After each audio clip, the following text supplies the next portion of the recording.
Hey, what's up, everyone? Welcome back to BRAP. We got a great show in store tonight. Got a lot to talk about, actually, believe it or not. There's some breaking news as it relates to Microsoft's acquisition of Activision. We'll talk about that, and then we're going to discuss some of the comments by Herman Hulst of PlayStation that seemed to, I don't know about you, Hamp, but seemed to get some, I guess, diehard PlayStation fans in a tizzy. And then we have some other gaming-related news to talk about. Hamp and I are actually going to talk a little bit about the Activision deal and its potential impact to Game Pass and that in cranking out that those titles that on a consistent basis for Game Pass. I know it's something that Phil Spencer's talked about, but I thought that was interesting. Hamp, we're talking about that earlier this afternoon. I was like, oh, wait a minute, this could be something that we should be able to talk about live. So. But the rest of the BRAP guys will be joining us here in a little bit. But I do have the one and only. I got Lee Hampton, better known as Hamp, or the artist formerly known as Game Logic. What's up, Hamp? Nothing much, man. It's it was looking, well, I shouldn't say it was looking like a lackluster week. I think we knew on Sunday night that it was going to be pretty turgid. In fact, to the extent that I just turned Twitter off for 2 days, and it has continued to boil up to a fever pitch up until tonight. Oh yeah, absolutely, man. Well, look. First of all, I also want to give a big shout out to everyone in the live chat. Thank you, everyone, for hanging out with us tonight. Please do me a favor, retweet the link or drop it on your favorite social media platform. Let everyone know that BRAP, aka the Truth Network, is live, and we do our best to try to be as honest as possible. We try to give it a different perspective, an alternative perspective. We should even upgrade that. Like, okay. Everything that we say is honest. We may be mistaken from time to time, but that is different than I would say some other places where you get a deliberately contorted version of the truth. That is true. We aren't running with narratives like, oh, Google complained to the regulatory agencies. We're not doing that. That hasn't been collaborated. We don't do that here. So look, if you're looking for a change of pace, a breath of fresh air, a more insightful level of conversation, you've come to the right place, and I'll just leave it at that. All right, so Hamp, you and I were talking this afternoon about. I forget how we got to this topic about production pipeline and how it's curious. It's going to be interesting to see how, assuming this deal goes through, which I think it is going to go through. Truth Serum was like Brett was like a ninja on Crossfire, fighting off 10 people. I was.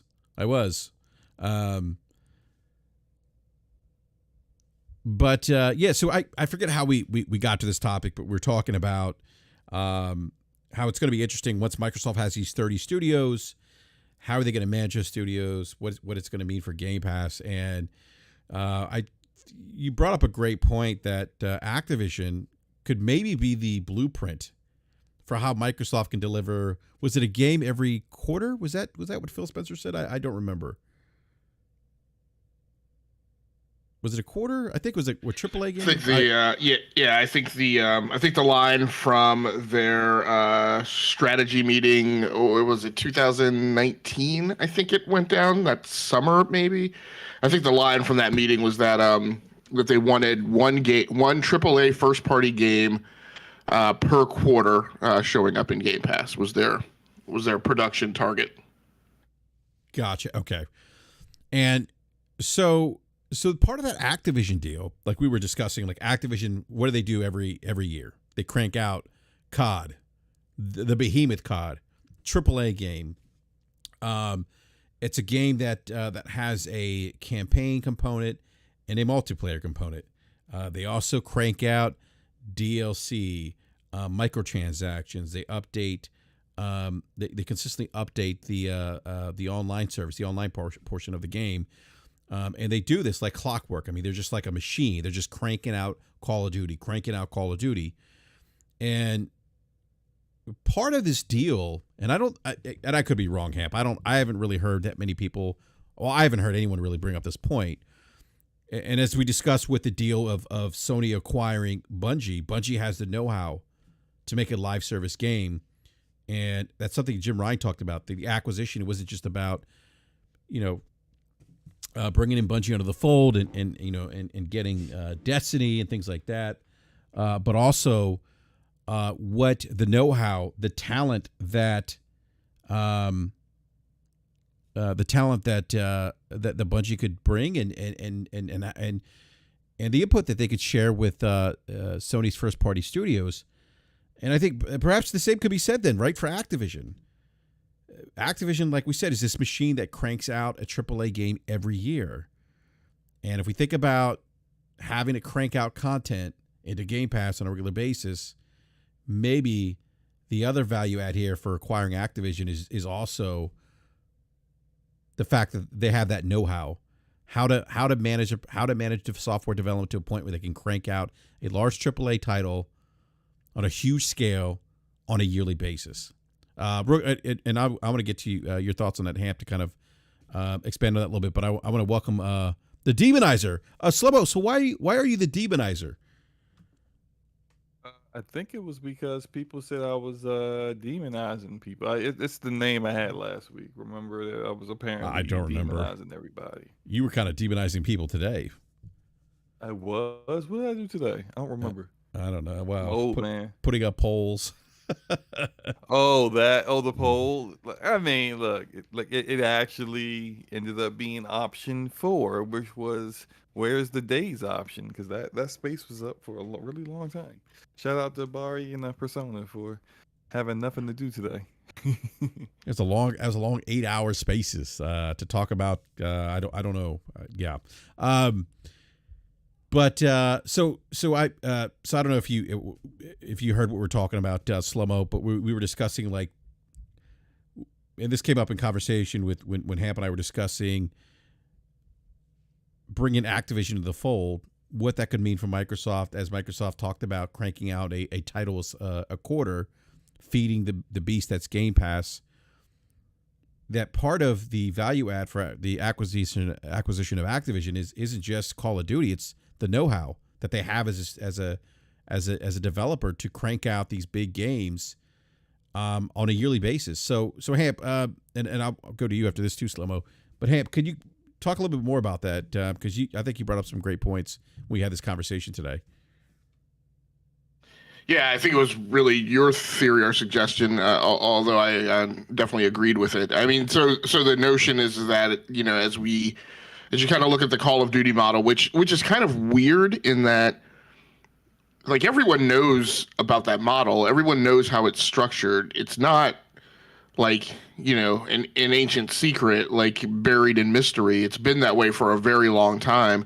And everybody knows that's how they kind of ramped up and got to the point where they could maintain that pace, which, even at its outset in comparison to, where they were at the beginning when they started doing those rolling waves of releases, annually, to where they are today, there's still been an additional amount of content stuffed into that pipeline, right? Like the first two Modern Warfares were not oriented around the Battle Pass content and the constant, updates and new stuff and additional maps that were kind of constantly coming out every quarter. So that production velocity, began at the outset and is increased in terms of time and volume, throughout the years, and the size of the team has grown, et cetera. But amazingly, if I don't know that I can really think of anyone who has really replicated it in that specific manner. I know, by some comparisons, you kind of have what EA does, where, they're essentially kind of cranking out the same game. I mean, Call of Duty definitely utilizes, common assets and common models, and a lot of things that are, within the same set, production pipeline and tool set. But still, from year to year, every year, while some of the mechanics are different, I mean, the settings are different. The narrative is different. Like, the storyline is different. Again, these aren't super advanced thing. So I'm not saying that this is in comparison to an Assassin's Creed or a Call of Duty, but it is a thing, right? That has to be acknowledged in terms of its size and the content that comes out every year. So I mean, so clearly there is an impediment, right, to other people in the industry replicating it. If not an impediment, just a choice and decision to not do things that way for some reason. I don't know why.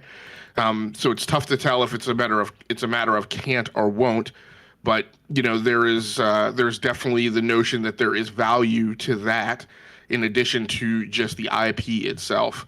And that may be what Microsoft needs, since its production pipeline output has not been commensurate with the number of resources that they have, the volume of resources that they have, and their own, you know, internally set strategic target of hitting those 4 AAA first-party releases once per quarter. They're just not running at that pace, and so there will definitely be value added to their portfolio by picking up Activision and all of its assorted Activision and Blizzard studios, not just in terms of you know, additional development output iterations that can add to the total production pipeline output volume and cadence, but also just simply in the intellectual knowledge of, you know, putting that production pipeline together, managing those resources, and tooling and processes that have yielded, right, the Call of Duty's franchise ability to kind of run at the pace that they're running at.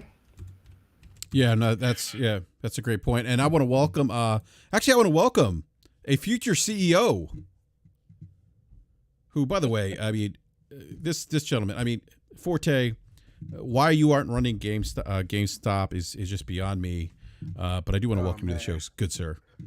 Oh man, it's good. Hello there, sir. How are you guys doing today, man? We've missed you, Forte. You. Let me tell you something. You were easy on the eyes, sir. I just throw that out there. Oh my God, there was a lot of that going around on that tweet. Shout out to everybody. Shout out to everybody who was like, "That's a handsome man," and I ain't even cut my hair yet. Matter of fact, if you see me now, I wouldn't have got a haircut since that. Let me tell you something. Video. Despite what Slow-Mo has told me behind the scenes, I think you're a handsome man. Wow. I have never said any such thing. Although it's good to see that you're alive, Forte. That is true. You left me on red 2 hours ago. No, I didn't. Did I? I responded to you. No, you didn't. I sent the gift back. You said I sent the gift back. I see red 710.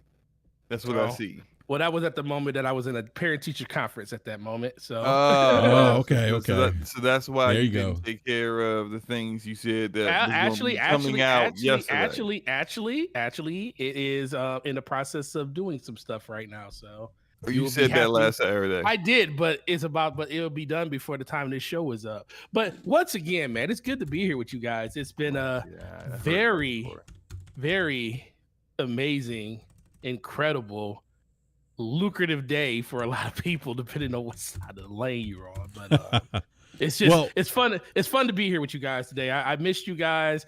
This is like literally the second Wednesday I've been off work since August 21st, and it feels great. And definitely energized by all the stuff we're gonna talk about, man. So yeah, good to be here, man. Thanks for always having me. No, absolutely, Forte, man. You know, dude, it's always a pleasure having you on. And by the way, great video on Twitter. We'll talk about that actually later on, because you just made a lot of sense. I mean, I think Ham even said this man should be a CEO, and I don't disagree with him. You should be a CEO somewhere. So you gotta make sure that when he say he gonna do something, he finishes it. So in order to be a CEO, oh wow, you gotta lead I'm by not example. sure what's.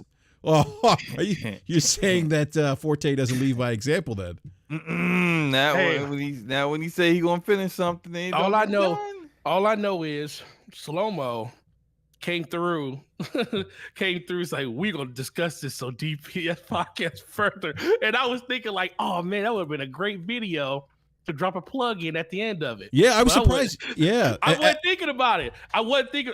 You're never thinking about DPS, are you? It's funny how people were saying, "Hey, is he the CEO of DPS?" I don't know. Yeah, I mean, never thinking about DPS.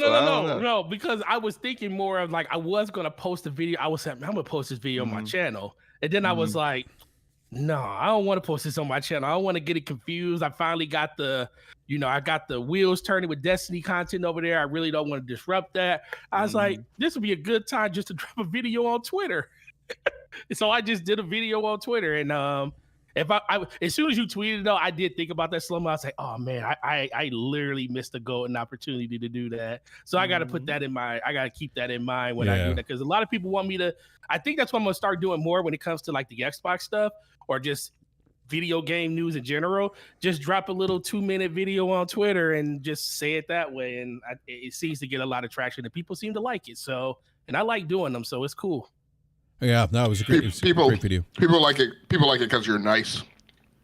Yeah, that was another thing. People was like, this man said this is like the nicest way to tell people that they were wrong. Well, I think it's a nice way to tell people, hey, and we'll get into this video, and we'll get into it. Yeah. We'll get into it later. What really stood out to me was like, hey, it's not about you, and I'm like, it really isn't.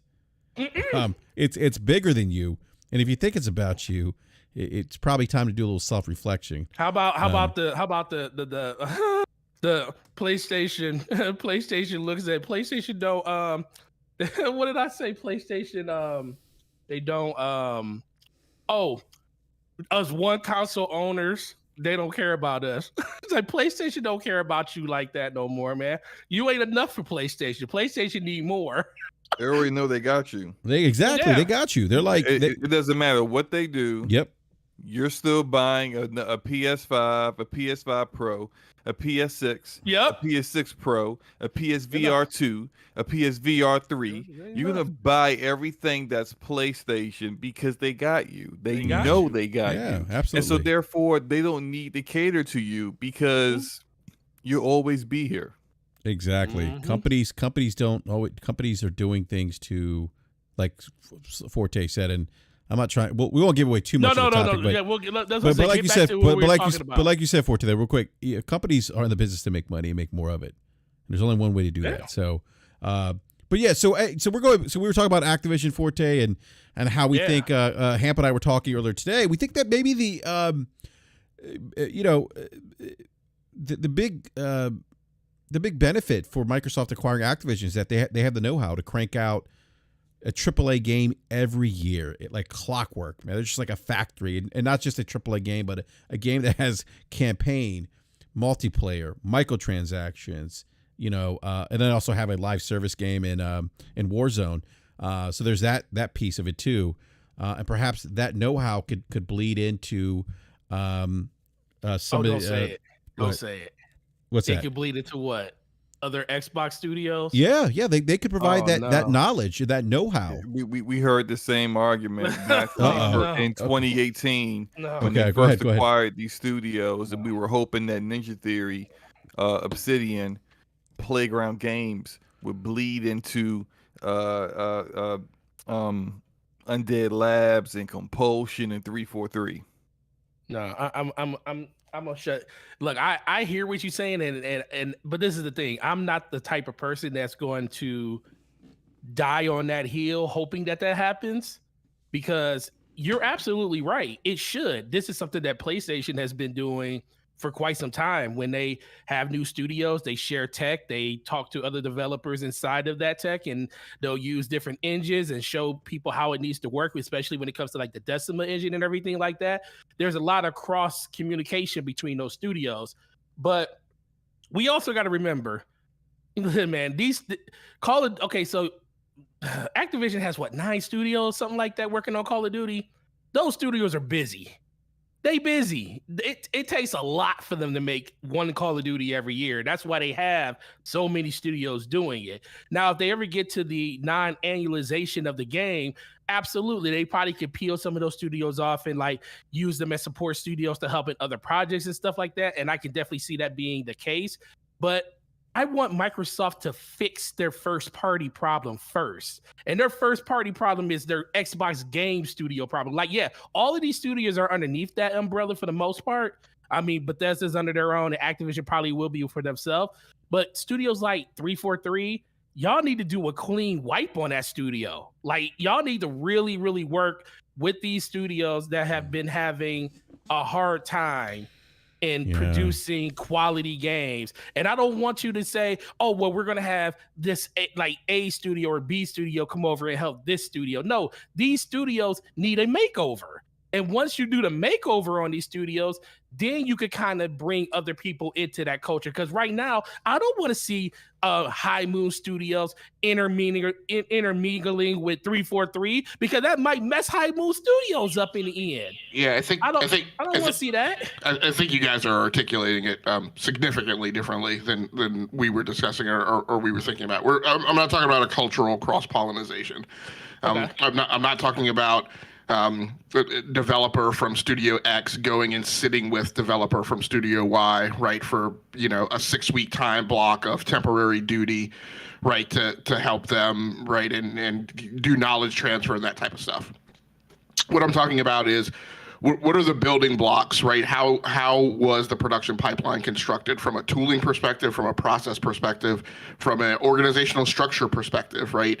And so it's not necessarily a studio coming over and overlaying on top of another studio and pushing out their culture. It's a matter of what was the playbook by which you got here, right? And doing that type of exchange and getting that exchange over to leadership so that they can go off and figure out how best to implement that at their organization. That's just a knowledge management, right, type of thing to do that knowledge transfer and get that over to studios and leadership.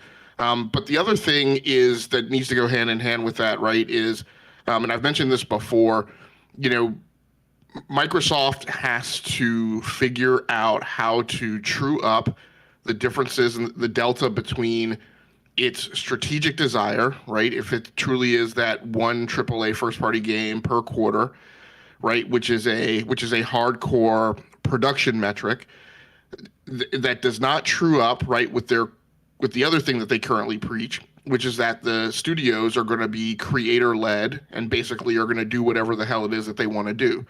You can't have both.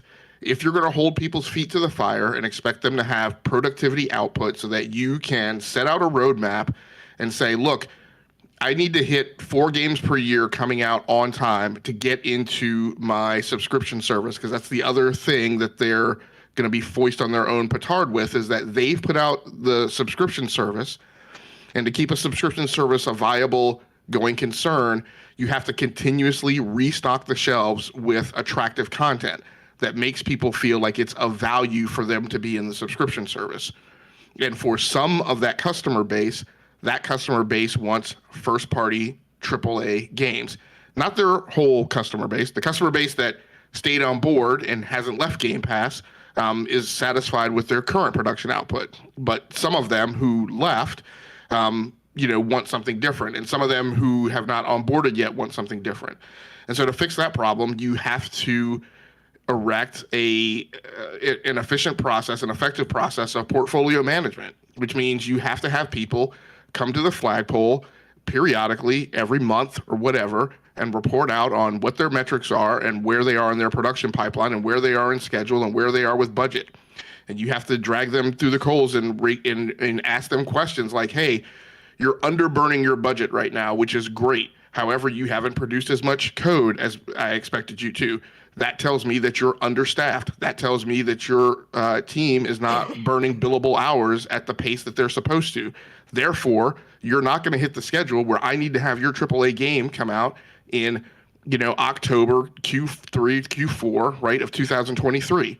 What are we going to do about that? What's your return to green plan? Because it can't just be whatever the hell it is that you want it to be, right? Because that's not what my business model is, right?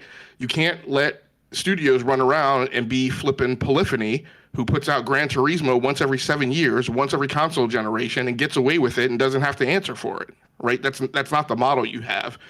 So that's the thing that they have to do. But somewhere in there is some secret sauce or something that Activision is doing that has allowed them to erect this large beast that somehow Johanna Faries, who was promoted to SVP franchise lead of the Call of Duty series last April of 2021.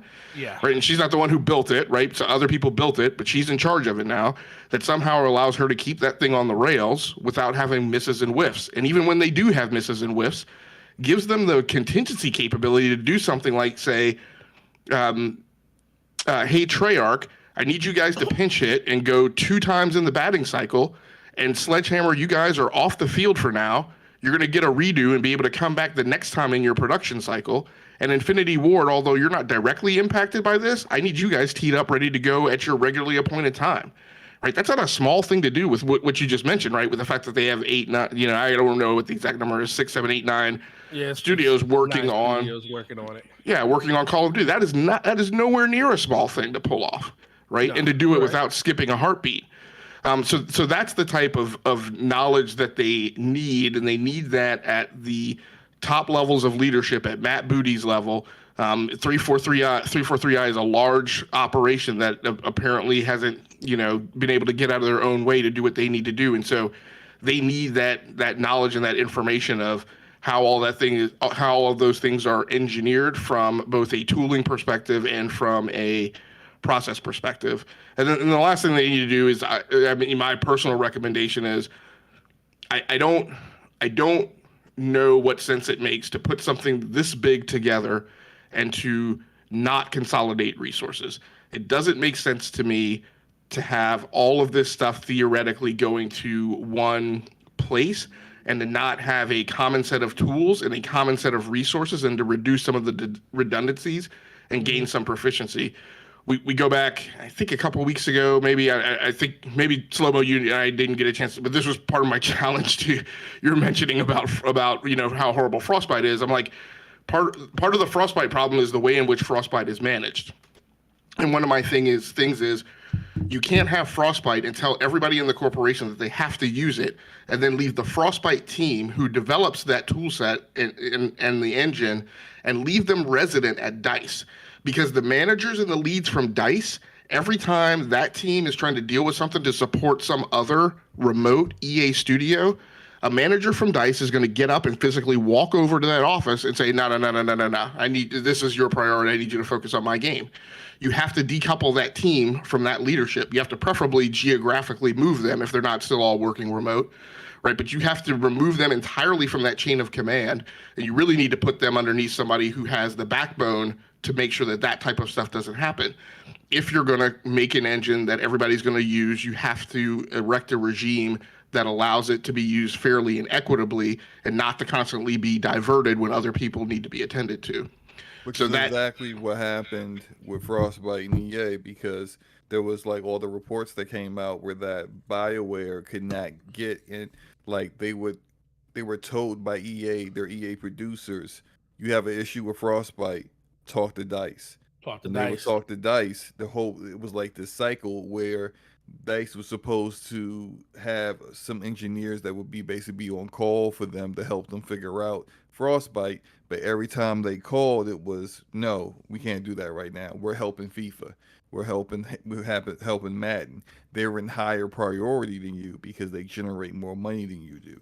So as time went on with them trying to get things working, like they just ended up like having to create their own tools and figure it out their own way, which took longer getting their games out, and of course had other plenty of issues. We saw what Mass Effect Andromeda, where the bugs were like hilarious and plentiful, but it's just like it is. They were exactly that. Yeah, it's like the end result was, hey, you didn't make this a priority, and now you're scrambling post launch to cover your own butt, when what you should have did was you just should have had people available to actually do that. It's like the exact opposite of how Epic does Unreal.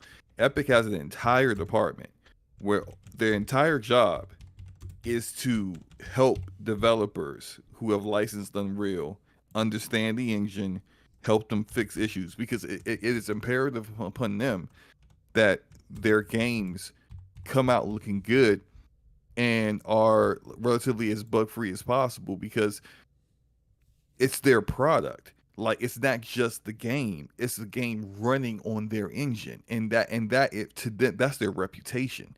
So if games come out and it's like, man, that game looks horrible with it, that's Unreal Engine, and then that becomes a reputation, developers will stop coming to you. They know, they hear from other developers, you're not providing the kind of resources necessary to help them figure things out. Then they'll go to Unity, they'll go to someone else, or build their own engine instead of dealing with, like, I gotta pay you licensing fees and you, I gotta deal with all the other issues of your engine. No, so like Epic is much better at that, and but they've designed Unreal with that intention from the very, very start. Like Gears of War was always more of a showcase. Like, hey, look what you could do if you had this engine. Right. And every time they updated the engine, there was another Gears of War game to come out to show you exactly why it was the best in the industry. So, yeah. Yeah, and to be fair, that should be expected because that's a commercial model, and just like you said, they're licensing and selling that out to people. But I agree, and my point is too, right? You have to take Frostbite and move it in that direction. You need to move it so that it is not a DICE resource, but it is a corporate resource, right? And reports up via a chain where there is equitability in how it is utilized and how it's leveraged. Now, that all being said, I don't necessarily disagree with resource allocation based on which P&L center makes the most money. I have made that decision many times myself, and I have given that exact same byline. Hey, I got to support X because they bring in more money, and that's what the corporate direction is going to be. And on a daily basis, that's why I get paid. I get paid to make choices and decisions. So I'm not necessarily saying that's wrong, but if they're being influenced, right, by, again, DICE leadership, right, which may not necessarily be the most unbiased leadership in making those decisions, they need to be moved out in a way. Yeah, and also, just to kind of close out that whole little tangent, EA has moved away from that model completely at this point because it just, like, they didn't have the right like plan going forward with having everybody use Frostbite engine, and then they started to see with Respawn using Unreal for Jedi Fallen Order. Hazelight Studio, the indie dev that they publish for, using their own proprietary engines sometimes. That's such a good game, by the way. Unreal. Yeah, right. So it's just like all of the successful games were not using Frostbite. Like at some point, you have to say either we're going to fix our process or we're going to just throw this in the trash. And they threw it in the trash, and now everybody can use whatever the hell they want to use, just as long as you make sure that the game works and you're hitting your goals. Which, like, I think that's I think more than likely that's Xbox's, to kind of bring it back to what we were talking about. Xbox's philosophy here is it's really comes down to really the root of it is creative freedom of that developer, which is, as I've always said, a double-edged sword, because it's great for uniqueness, creativity, each developer showing what they have in store, being different than one another, that kind of deal. But then the other issue that comes about is that quality assurance. Is this marketable? Can what you're making actually be a game that people want to play? It may be a game that everybody at your studio wants to play, but if no one else understands what the hell you're doing, what was the point? So it's just like, those are the kind of issues that I see and I foresaw when they first started acquiring all these studios, and they were out here doing the whole marketing pitch to all these developers about, hey, look, don't worry about the money thing. You're getting blank checks out here. You don't worry about funding your games, and then you can still have the creative freedom to make the stuff that you wanted to make anyway. You're not going to have a publisher telling you what is the game's going to be and changing your game or stealing your IP right from under you. Just because you signed a contract. All that's fine, but on the other end, you got some developers that need guidance, have always needed guidance. You got some developers that are growing and don't know how to grow to go from a AA studio to a AAA studio. And what is the guidance that they're getting from leadership? And that's where part of my point. They're not there to do any of that stuff, right? Go ahead. Yeah, that's where part of my point. And my feeling is you don't get that unless you. It's what I often talk about when I've been running a large enterprise, right? I can't make people true up and be honest and transparent about what they're doing and the choices that they're making, and you know, in the direction that things are heading in, unless I force a regime where there's periodic reviews and there's a forced event and opportunity for people to have to bring that stuff out into the light. I kind of refer to it as shining the flashlights in the corner, right, so that we can see what all the rats are doing. So, and when you talk about an enterprise, things like gray market IT, right? When people go out and they procure their own solutions because they're dissatisfied with, you know, whatever the enterprise solution is, right? The only way you can knock that stuff down is, again, you have to drag people out into the light and make them put their stuff on the table and be open and transparent. There's no reason you talk about, you know, having senior level guidance. And so, you know, when I've been in architecture roles, again, I wasn't just allowed to just go off and build whatever the heck it was that I wanted to do. I had to periodically take that thing, right, and bring it into the light of day and subject it to peer review by my peers, right, by other architects, you know, not necessarily people working on my project who were, you know, subject to my sway and my influence, right? It has to be nonpartisan. And so, again, with an organization of this size, there's absolutely no reason why there can't be, look, the game takes 4 or 5 years in production pipeline. There's absolutely zero reason why a project team can't be forced to have a periodic design review, design walkthrough of where they are with their product with other senior leaders, designers, architects, right, within that entire group. You have 23 studios, right? There's no reason why you couldn't have a review of, you know, by 23 architects. Right? Yeah. Doesn't necessarily have to be 23, but it could be smaller. They could be divided into certain groups. We used to have a thing where we had what we call design review authorities, right? And you had to come up through the ranks and achieve a certain degree of acumen before you were designated as a design review authority and could go into that rotational pool. And once you were in that rotational pool, again, you were the person who would sit on these board reviews, which we only would put like 3 architects, right, on a review, but have a team come through and do that design walkthrough. And then there were arbitration rules and policies, right, where, you know, you don't necessarily have to take what that group says as gospel, and you don't necessarily have to go off and change your game to that point. Maybe that's where they can still have creative freedom. But the way I would personally look at it, you know, if I were Matt Booty or, you know, or somebody else in the leadership, I would say, look, you're gonna come and you're gonna bring your project, and I'm gonna have my design review board, right, take a look at it, and you don't have to take their inputs, right? That's fine. I'm fully fine with letting people, right, run with their own lead and run with their own rope. But if your final output doesn't hit the mark, right, we're gonna have a conversation about why it didn't hit the mark, and we're going to assess whether or not it didn't hit the mark because you refused to take the input that was provided to you, right? And that's a discussion to be had. And if the end result of that discussion is, you know, it came out pointing left when you were told to go right, then maybe that's the point where I decide I'm going to make a change, right, in your studio having creative freedom. Yeah, right, and it's about accountability, and I don't think that, like, there really is.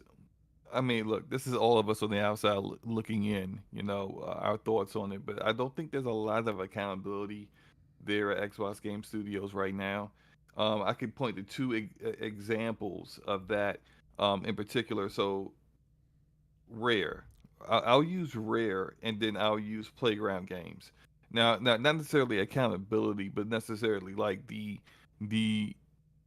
ability of Matt Booty, who he has the ability, but does he actually have the will that ability? It's 2 different things.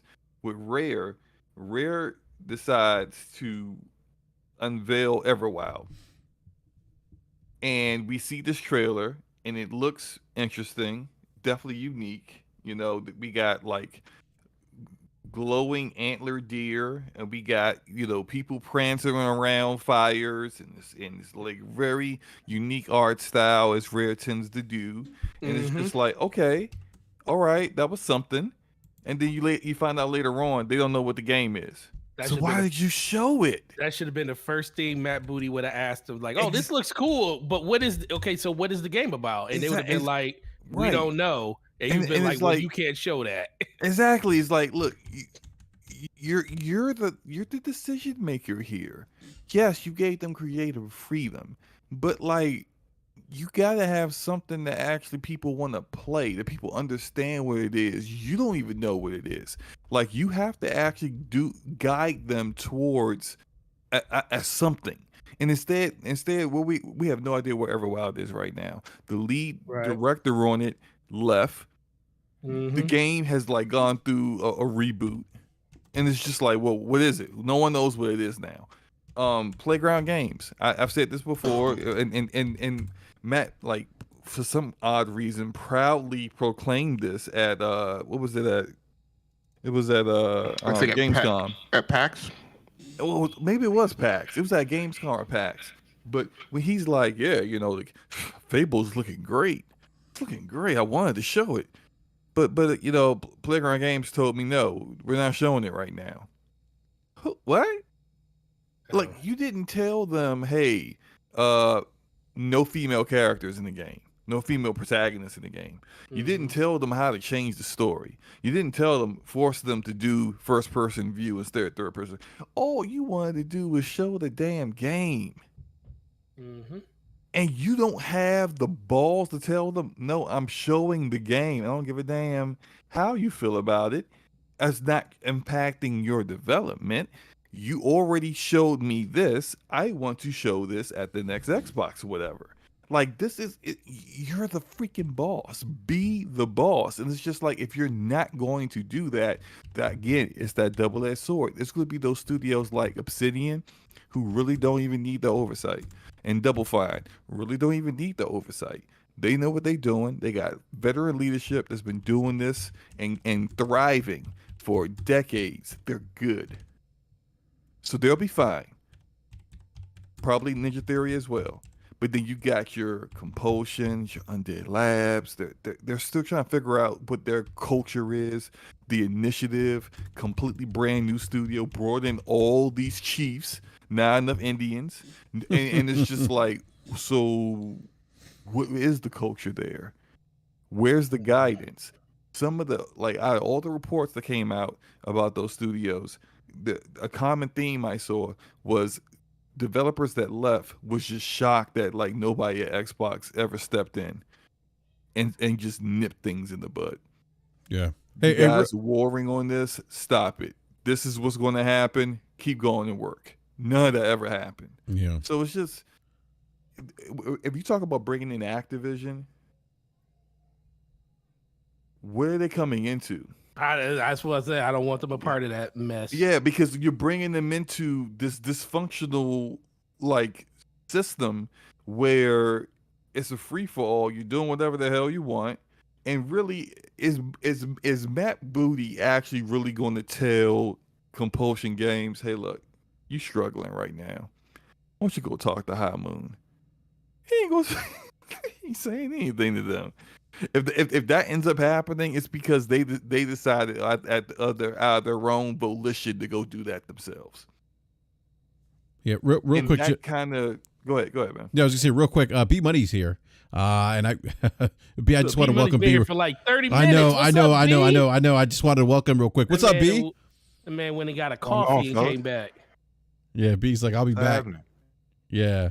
Not much. B, we got to pick your brain later on, man. We got a topic that I want to discuss with you. So I'm happy you're here, man. Great to see you, man. Yeah, for sure, man. I'm sorry I'm late, but no worries. I made it. It's so good, bro.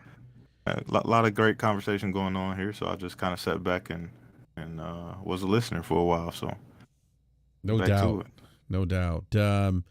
I'm sorry. Go ahead, Forte or Slow-Mo. And then I want to wrap this topic up and go to another topic that. Go ahead. No, I think Slow-Mo hit it right on the head. I think the biggest thing is, but part of me feels like so it's good to like treat your best kids and say, you know what, I don't have to babysit you. I don't need to, but I feel like the place that they need to learn how to lead first. They can't just pick and choose who they're just gonna, hold by the hand or who they're not gonna hold by the hand. I think they need to set a culture in place where everybody is under scrutiny until everything is where it needs to be, because I don't think anybody at the top of Xbox, probably with the exception of Phil Spencer, knows how to kind of lead and get what he's supposed to get out of these studios and stuff.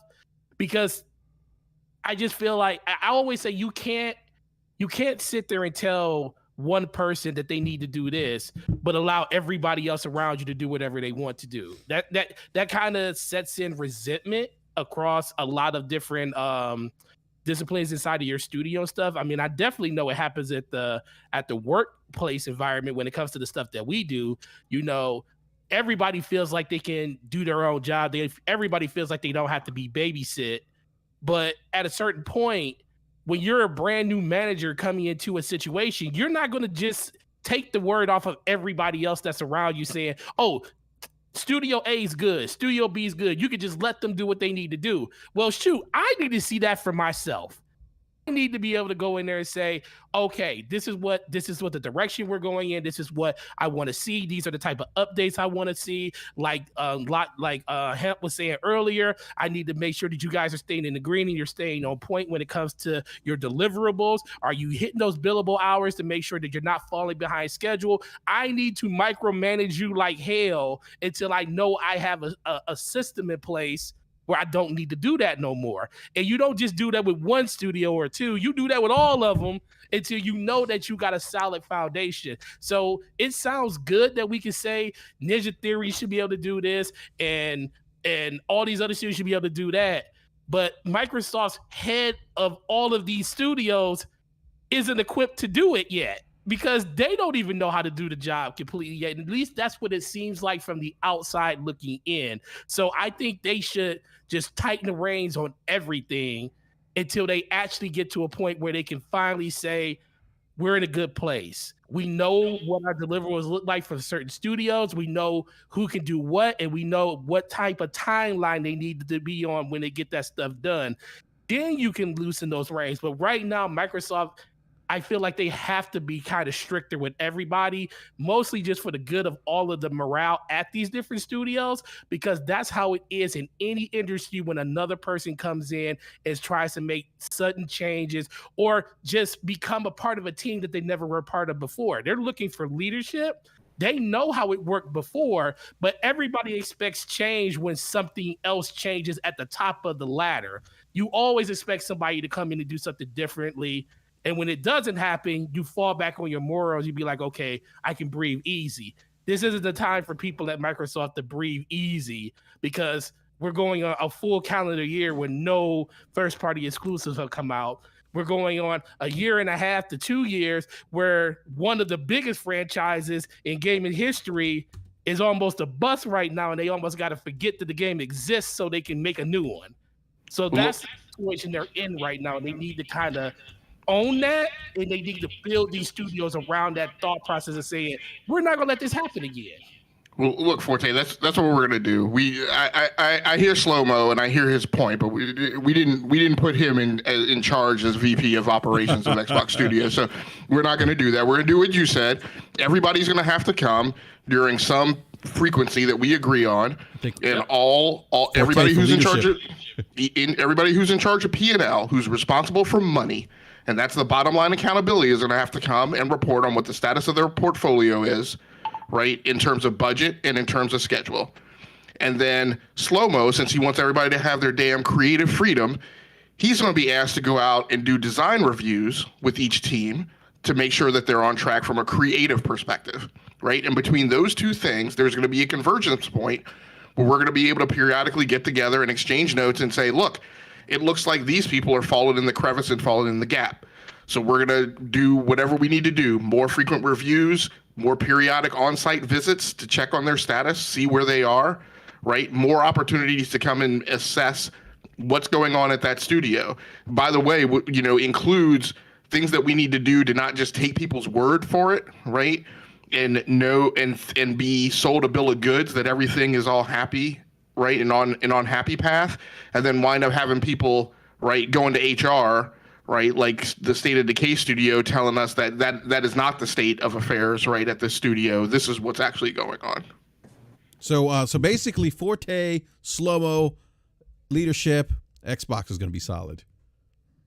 Is that why'd you cut me out of that formula? I had some ideas in this too. What the hell? I'm sorry, Ham. Hey, go ahead and hire me. I'll get things on track. I can imagine Slow-Mo being head of creativity. That'd be great. I'll tell you what. Yeah, you wouldn't be seeing no Everwilds out Someone here. would put the clamps down, yeah. But no, gentlemen. Throwing them glowing antlers right at their head. Like, what the hell? What is this crap? No, but great points, gentlemen. I do want to get to speaking of games, a remaster. Again, this isn't official yet. This is something that's still rumored, but there was another leak that suggests this may in fact be happening. We have news of a Horizon Zero Dawn remaster for PlayStation 5. I did a video about it this earlier in the week, and I think if this is true, if this rumor is true, that it probably maybe coincides with the Netflix adaptation of Horizon Zero Dawn, which I don't know the timeline of that is, but oops, hold on a sec here. Hold on a sec. We got a best adult dating site in the live chat. Hold on a sec here. Oh man. Yeah. So shout out to them. Yeah, we got the mods in the live chat. If you guys could That's delete a bold some of this. claim. Yeah, right. It's a bold claim because Forte's got the best adult. I'm just joking. Oh man, here we go. Here we go. That's why you got that fancy camera. So here we go. Oh, yeah. Hold on a sec here. Hold on a sec here. Let me. Blades. I'm surprised you're not a mod, dude. Let me change that. All right, now you're a mod, Blades. All right, so yeah. So this rumor's out, and people are upset. People are angry. I've heard things. There's words that people use incorrectly, by the way. Cash grab, price gouging, anti-consumer, egregious. What else am I missing? I feel like I'm. Take a pick. Yeah. Name those again. Right, name those again. Cash grab. Tomfoolery. Hey, can I do a quick mockery? Hey, can I do a quick interrupt just because I don't want to blow by the breaking news? I mean, I know you said before. I think you said before. Did you say before that that the deal had been approved for Microsoft Activision in Brazil? That's what's being reported. Okay, so that has been corroborated. So I've gone to the site and gotten through the translation and gone through the documentation that is accurate. Okay, perfect. Okay, cool. All right. So one step closer to this all being over with. I know. Thank goodness, right? Thank God. All right. So who said tomfoolery? Slow-mo. Yeah. So egregious, cash grab, monopoly, anti-consumer. I feel like I'm missing a couple others, but I've heard those things, not monopoly, but anti-consumer, egregious, cash grab described for Horizon Zero Dawn remaster, and the always who asked for this. Look, I get that. Look, I'm not someone who I'm not somebody who I'm not somebody who would ask for this, but I also, it is what it is. I'm not going to buy it. I'm not interested in it, but I also understand it's not for me. And I don't think this is a. But here's the thing, Brad. Quite honestly, you don't know that you're not going to buy it because it hasn't been officially announced, and we don't know when it's coming out, and everything that's been discussed to this point has been rumor and conjecture. Well, that's fair, and you know what? I'll say this: if it did release, and I was wowed by it, and maybe the rumors that it includes some co-op, and that happens, maybe I would, but for right now, it's not something that interests me. But egregious, I don't think this is egregious. I don't think this is a cash grab, because as easy as it is, it's definitely a cash grab. But here's the thing: every consumer product is a cash grab. Well, yeah, that's what I'm saying. So we can't say it's not a cash grab when what I'm saying these companies do is money motivated, and it's about getting. Money. Let me push back just a little bit, Forte. So a cash grab. I have a difference of opinion with this semantic, right? Okay. A cash grab is when there's literally no effort. Now, I know that the cynics out there are going to say, well, there's no effort in whatever they're doing, blah, blah, blah. No, a cash grab is, for instance, do you own a Yeti cup? Yes, I do. Okay.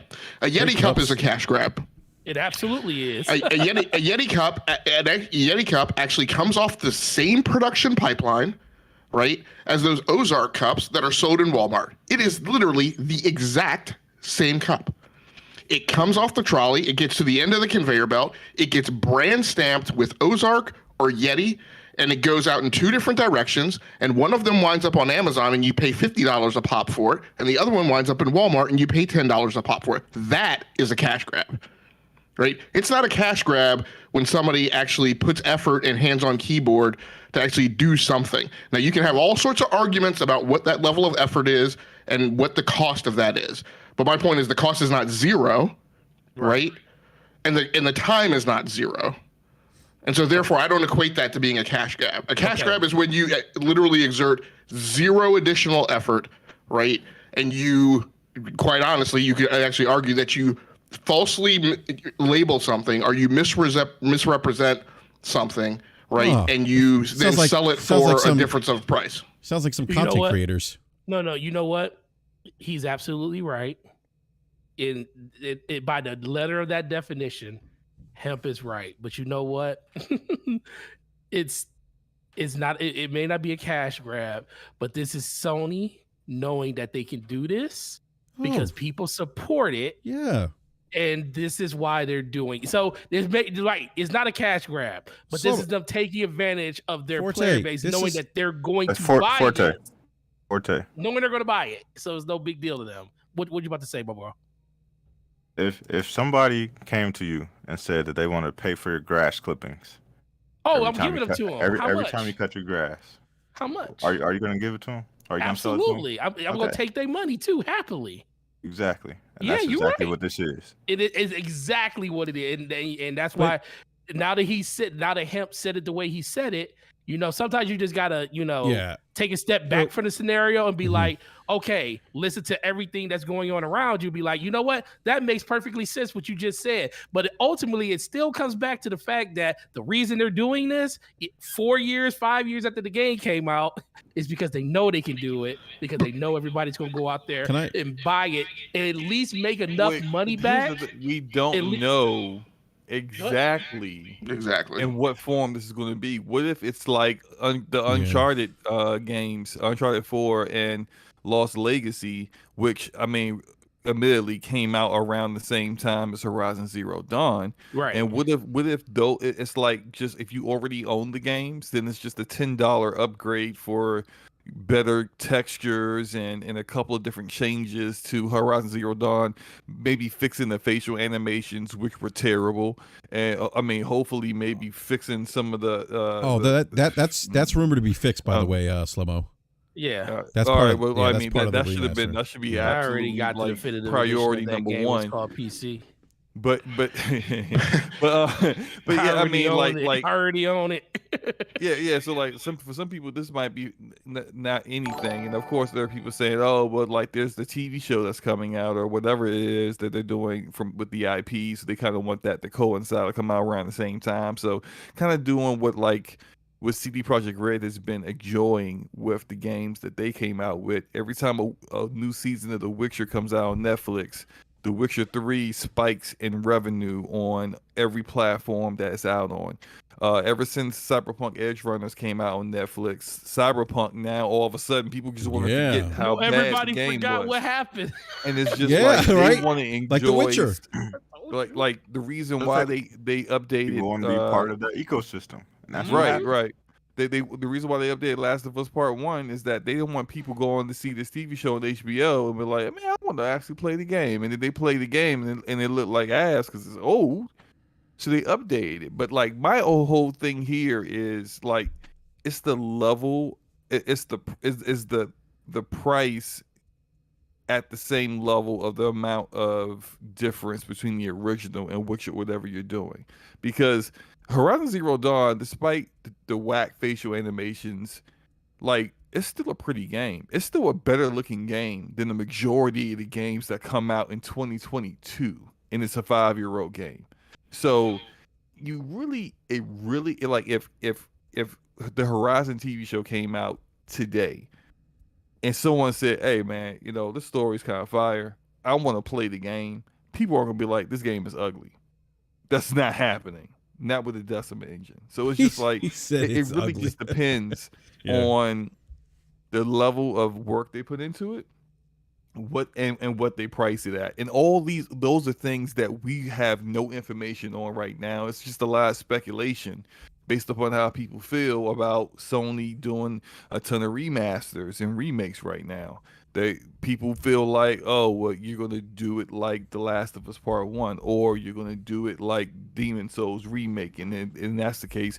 That's not necessary for this game. Those games were super old and needed like a facelift. Right. And this game doesn't. I ultimately just no. Go ahead. I'll even double down on this one and take it a little bit further. Right. So The Last of Us remake for PS4, right? Mm-hmm. Came out on PS3, right? The final year of the PS3's right prominence as the lead platform, right? The following year comes out for PS4, charged as full price, and there were no credits, right, or recompense for people who had it on PlayStation 3. Part of the problem with the optic and the way people view it, and part of the problem, right, a lot of the things that we're going to talk about today are because for whatever reason, and it's going to sound like an indictment, and I probably mean it as an indictment, but I'm going to say it's semantically not necessarily an indictment, right? But the fact of the matter is that the gaming consumer base, the gaming community on Twitter, whatever you want to call it, has this weird insistence on looking at every single product on the basis of it being for them, right? It is completely feasible that you are not considered as part of the addressable market for the Horizon Zero Dawn remake. It could be completely feasible that you're not necessarily expected to go out and buy it again if it's a rebuy for you, if you were one of the people who played it in 2017 or 18 or whenever it came out. It is completely feasible that the project got greenlit because of the number of people who will potentially buy it as an addressable market are the people who just haven't played it yet, who are new in the fold and want to play the definitive edition of it. And so it's going to be presented and made available for them so that they don't have to go back and play the version that's 4 years old, 5 years old, 6 years old, whenever this thing comes out. Everything doesn't have to be evaluated on the basis of whether it's for you or not, in complete ignorance of consideration of who it may be for. But I will tell you this, though, because you're right about that. But I also think the level, when stuff actually comes out, it's probably the worst thing that this game did get leaked, or if this is even true. Like I said, if the leak of it brings more attention to it than Sony probably even wanted to have attention to it. It might have been when they announced this inside of a PlayStation, inside PlayStation, where they just did like a trailer, they showed it, and then they show a date that, whatever date this is coming out, remastered or remade for the PS5. They probably wouldn't even put no effort really behind it and they even really market it really heavy. They'll probably tie it more to, like you said, the TV show and everything like that when that finally does come. But it probably won't be marketed like a brand new game. And I think when it got leaked, that's when you're starting to see gamers really say, who's asking for this? Because now with it being leaked out there, it's getting more eyes and more publicity than it actually probably was going to get from Sony in the first place anyway. So there's definitely some truth to what you're saying there, but that also goes back to like kind of keeping your house in order and not letting your stuff fall through the cracks, because when stuff falls and gets out like that, you're at the mercy of how the player base and how your community feels about it. And that's what everybody's saying right now. You're right. A lot of people this probably isn't even for 90% of the people that this landed on. But guess what? That 90% of those people heard this and they're not hearing about a brand new game coming out of Guerrilla. All they hear is that somehow, some way, there is another game being made that Guerrilla made, and we ain't talking about a new game. And we're going into the third year of the PlayStation 5. And what is this, just the Guerrilla machine now? Is that all that they're doing? I mean, is it the Horizon machine now? Is that all Guerrilla's doing? So that's what is happening here. But it's only happening because it got leaked out. And they have no control after something like this actually happens. Meanwhile, they haven't come out with a showcase this year yet. Yep. And this is yet again another leak that they've had off the and it upsets them being able to set their own narrative and be able to set expectations. When it's leaked by a third party, it is shown in a way where however the third party decides to show it, and that can have multiple effects on your community and on your consumer and how it's received.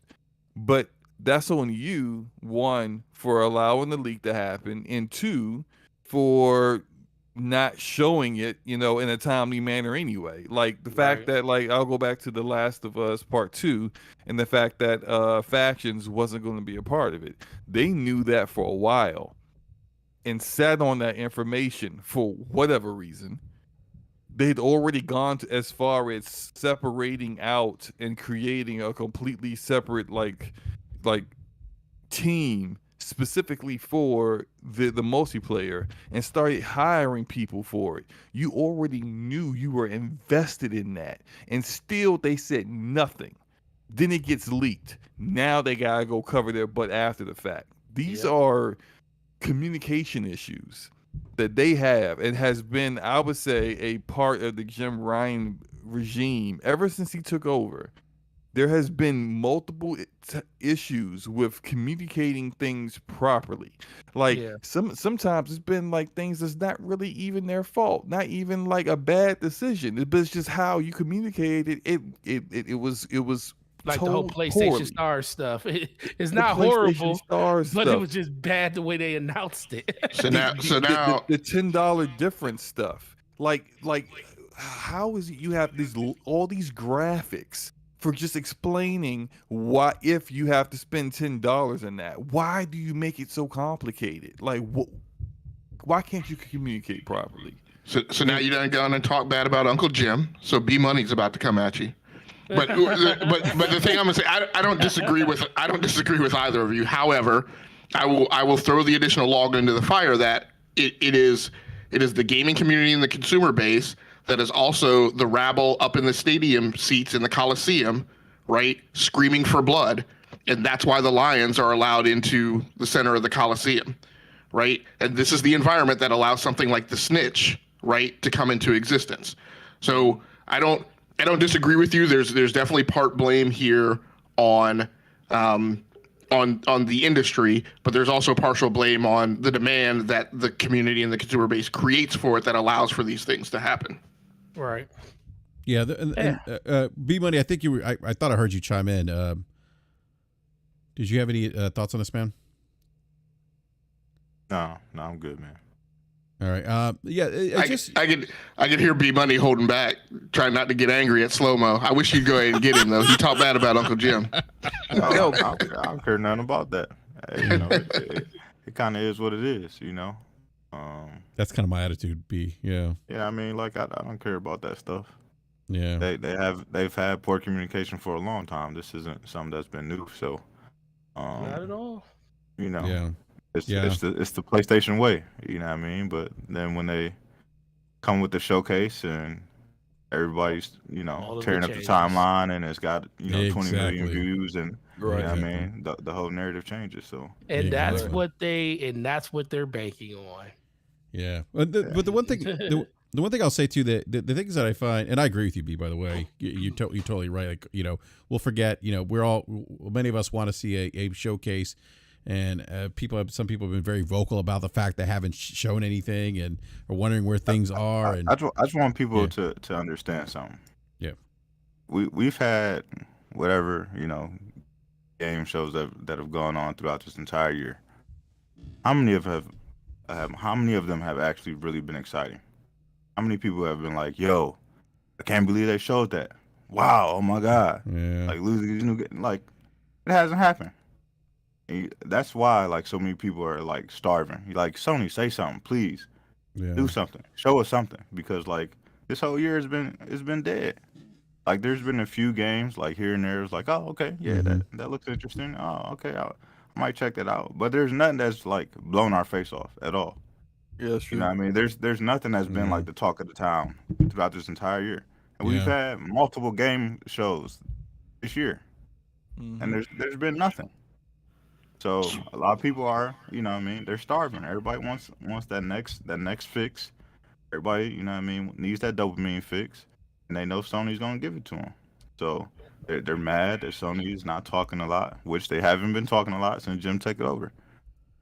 The one thing that they do is they come out and they put out the state of plays, and that's how they communicate. They've done way more of those than have more of that, and use that as their line of communication over the last few years, and they dial back on the bigger shows, and they've put out more content. Yeah.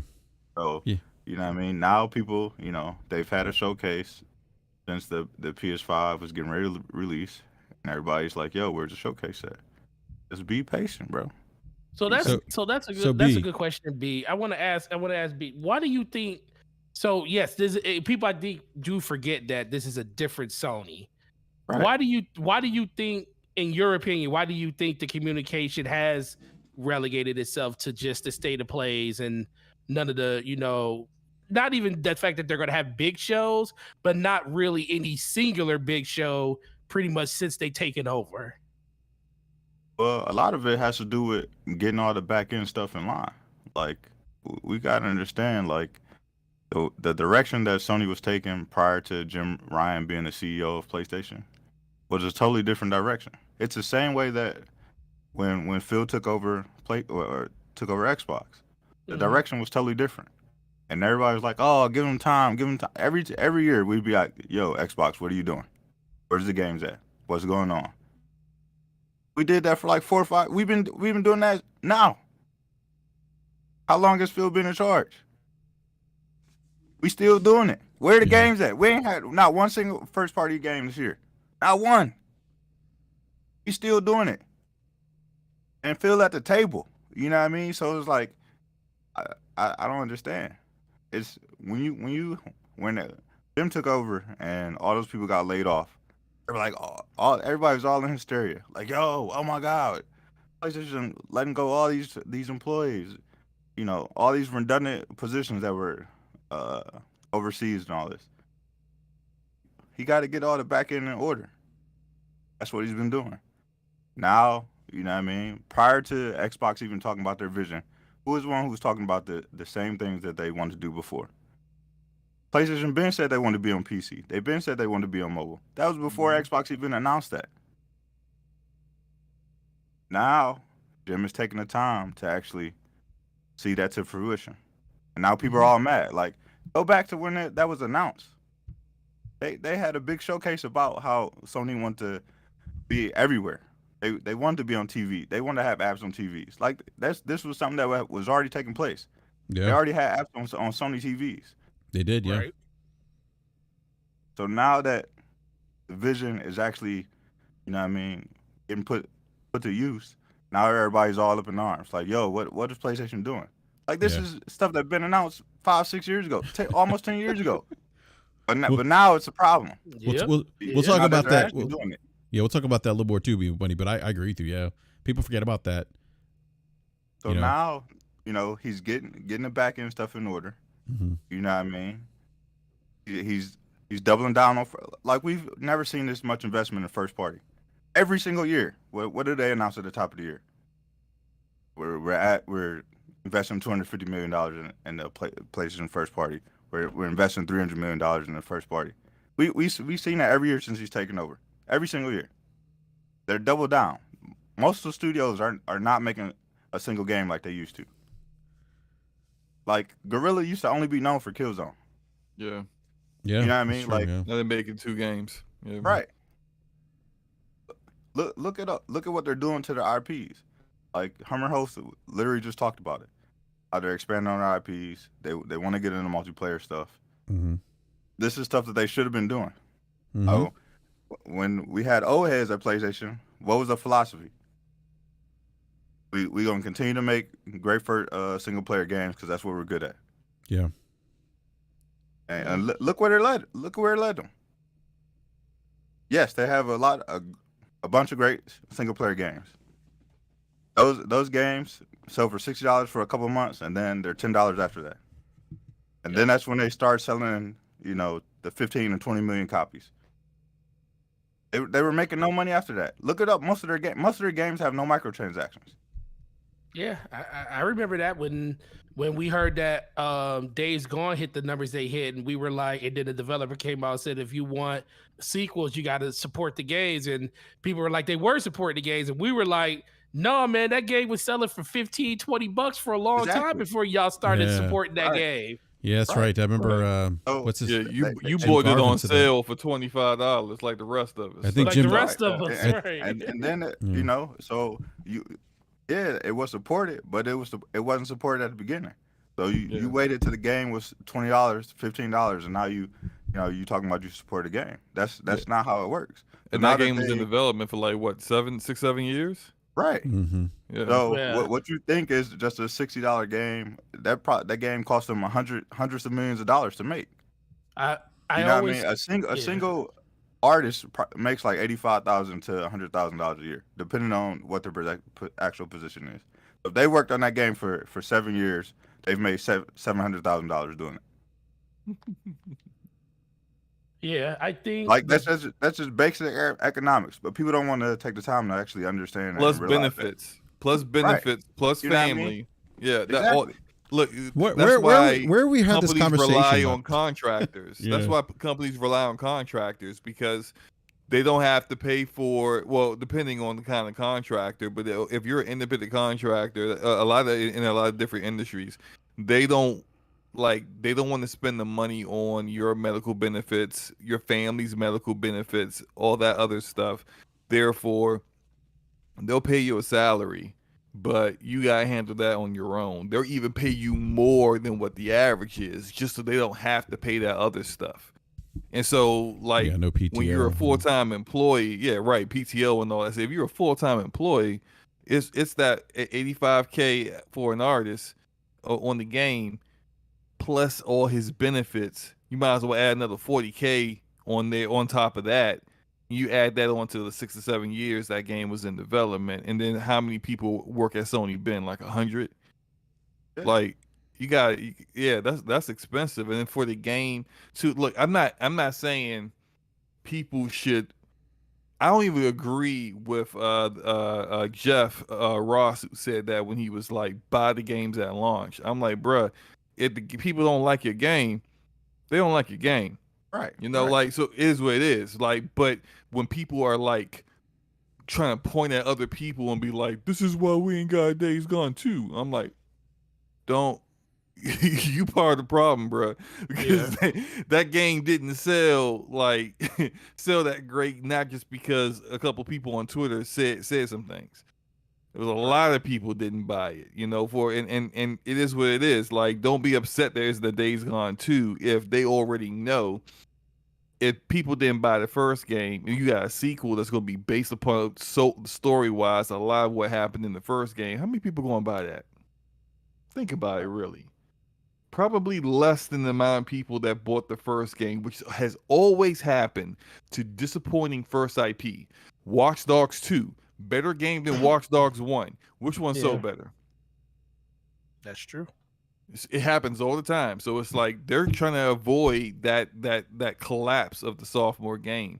And it is what it is. Like, it's business. It's the money. I just want the narrative. I just want the narrative to finally change. People been talking about sales and how Sony is approaching that Nintendo status with their games selling 20 and 25 million copies. And I'm like, oh, there's a huge okay, 20, 25. Yeah, great. I'm glad you sold that many copies, because a lot of them probably was at $20, $25, $30 a pop. Where Nintendo sold double that number, different and money. They selling at $60 a pop, and people complain about, man, Nintendo games don't go on sale. But guess what? If they're selling 30 and 40 million copies of it at $60 a pop, that's the equivalent of Sony selling like a 50 million copies of the same game at like $20 a pop. There's levels to this out here, so people got to understand that. Everybody keeps saying that PlayStation values the game. They value their games. They value the overall presentation of them, the high quality of them. But in the end, these games drop in sales just like every other game. NBA, like B Money, you play 2K every year. 2K on the week of Black Friday is gonna be half off. It's gonna be half off. And guess what? It's perfectly fine. But ultimately, that's why PlayStation is kind of making the moves that they're making, because the PlayStation gamer just isn't enough anymore. We need more. Yeah. And what really changed the game was the battle royale. Yes. So once battle royale became a huge thing, and first it was PUBG. You know what I mean? That was kind of like the big one that kind of started making a name for itself. That everybody wanted Xbox to buy. Yeah, they had a lot of players on. I think they had like 20 million players consistently or something like that. It was pretty big.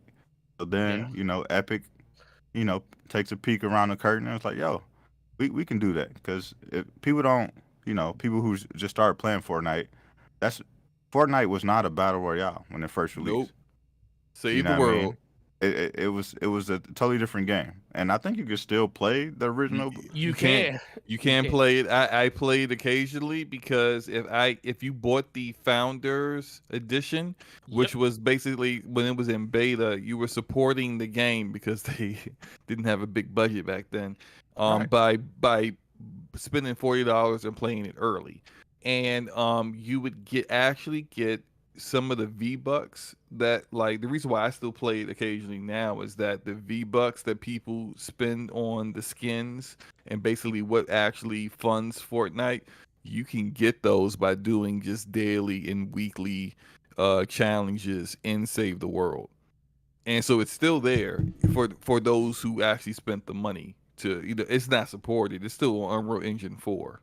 It's still Unreal, right. So it's not even support, like they do minor maintenance updates, but they're not like porting that over the Unreal Engine 5. It's not enough people to play it. But yeah, that's what the game was. It was the inventory management, simulation, survival game. It's almost like a tower defense game almost. Right. You could build your base, and it had the building. All that building stuff was for base building your base, and then setting off this alarm, this machine that would send all these zombies after you, and your base was supposed to be designed in a way to protect it and keep it from being destroyed before you were able to accomplish your goals. And you could find survivors and then train them to fight for you, and had them defend the base or go out and do missions. It had a lot of like very unique ideas, but they threw all that away.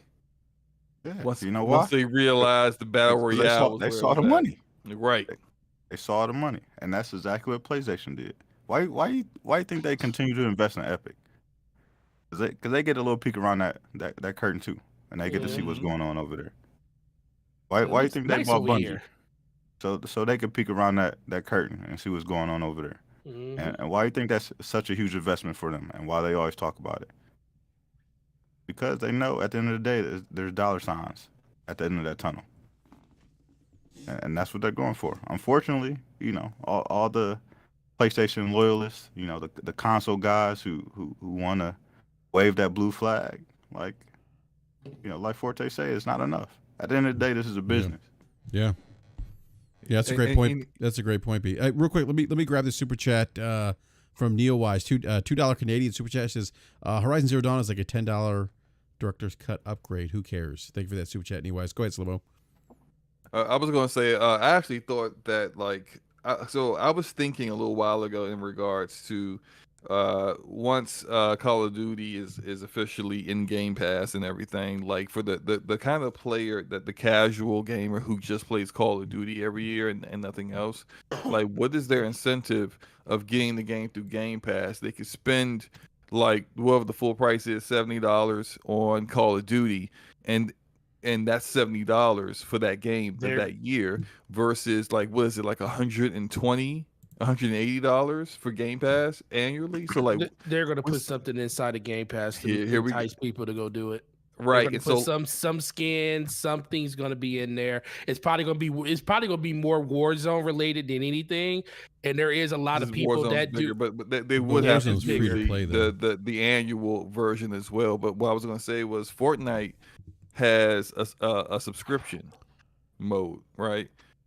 And I thought when I first saw it, I was like, I'm not spending monthly on Fortnite. You did it, Slow-Mo? I did not. Is this before you became a whale? I'm not a whale, thank you. Anyway. Oh, speaking of whales, let me go check Fortnite right now and see exactly what the emotes are today. Let me get this out. So, if you look into what that subscription does, it gives you exclusive skins in Fortnite that will never show up in the store, so no one else gets them. And it gives you on a monthly basis an allocation of V-Bucks that you can spend in the store to buy whatever you want to, as well as other little benefits there. And so I started thinking about like how like that literally would be like the perfect way to make that work, is that you would get exclusive things in the game for being an Xbox Game Pass Ultimate subscriber. Mm-hmm. Not anything that would make you like say like gameplay wise, like it's like you get like attachments to your gun that no one else can get that makes your recoil go to 0. That's a competitive imbalance. You don't want to do stuff like that. But like how on Vanguard, I think they had like Snoop Dogg in the game or something like that. You know, like those kind of things make it exclusive to your subscription, and that would entice people to like, you know what? I'm gonna go ahead and just be on it $15 a month, and I get all this extra stuff that I wouldn't get if I just spent $70. That's the kind of like Epic is on that level now where they're like trendsetters for what the live service games are doing out here. And you're gonna start seeing more and more things like that where it's just like, hey, look, yeah, we got Spider-Man in there. We got Spider going in the Battle Pass, but did you see we got Logan in the subscription? Mm-hmm. You can't get that Logan anywhere else. Yeah, people get that subscription. So, yeah. Real quick, I'm sorry. Go ahead, B. No, I'm good. Go ahead. Yeah, we're kind of talking about PlayStation and Forte. You had a great Twitter video about this today, and like B said, like, hey, the console-centric PlayStation 5 owner is not like, look, Sony you're in the bag already. Sony is in the business to make money, and they're going to do that by expanding, into other platforms, which they're doing right now. And like you said, B, some of this isn't new. They have dipped their toes in the pool. They've been on mobile before. They've been on PC. They're just investing more in those avenues that they've kind of dipped their toes in before. So Herman Hulst had an interview, and he basically confirmed that that future console games will have to wait at least a year before coming to PC, and those are the single player games. But he did confirm that live service games, I think, which we've been talking about this for a long time, like you said, Slow-Mo. I think I saw you say this on Twitter as well. We've been saying this on this show for a long time, that they were going to pivot, they were going to start putting things on PC, that it wasn't just going to be it was probably going to be their portfolio first party that would eventually make their way to PC. That's happening now, and that the time frame would probably decrease. Hamp, I know we talked about that too, as you mentioned, that as they kind of short up more resources to do PC ports, that the time frame would from console to PC release would probably diminish a little bit. We're seeing that now. And then he confirmed again, live services games will be day and date on PC, which makes sense. I mean, he says live service games are a little bit different in nature because you want to have a strong community, strong engagement right away, right when you go live. So we might, in the case of a live service, obviously go day and date on PC with the PlayStation platform. So that all makes sense. And then he also talked about the investment in mobile and PC as well. But this is what got some people upset, and I want to go to you first, Forte, because you put out a really I thought thoughtful video about this that just look, put things in perspective here. And Forte, please, for those who didn't catch the video that are listening right now, Forte, share your what you said in that video. Yeah, man. It was just more so basically just talking about the hypocrisy that was going on out here when it comes to people just wanting to assume that everything is going to stay status quo. Like, these companies are all about making money. Money is always going to be the deciding factor between anything that happens with this. Are you being profitable, and how are you actually doing it? And I've been on this line. I've been basically talking about this ever since Jim Ryan became CFO of the company. CEO of the company, because I was sitting there thinking, like, all right, ex-CFO did an amazing job bringing PlayStation and that in the European region back to like amazing prominence and stuff, making it one of the strongest parts of the union that they can when it comes to the PlayStation. And now he's at the head of PlayStation. So now we have a money motivated gentleman running a company. What do you think he's going to do? So once the whole thing about the whole slate kind of slipped out, it was just a matter of time. This is something over the course of the last couple of years we've been talking about. And it's mostly just shots back and forth across the bow when it comes to the whole console war thing. And, we don't really dive into that type of stuff as much here on BRAP or even on DPS.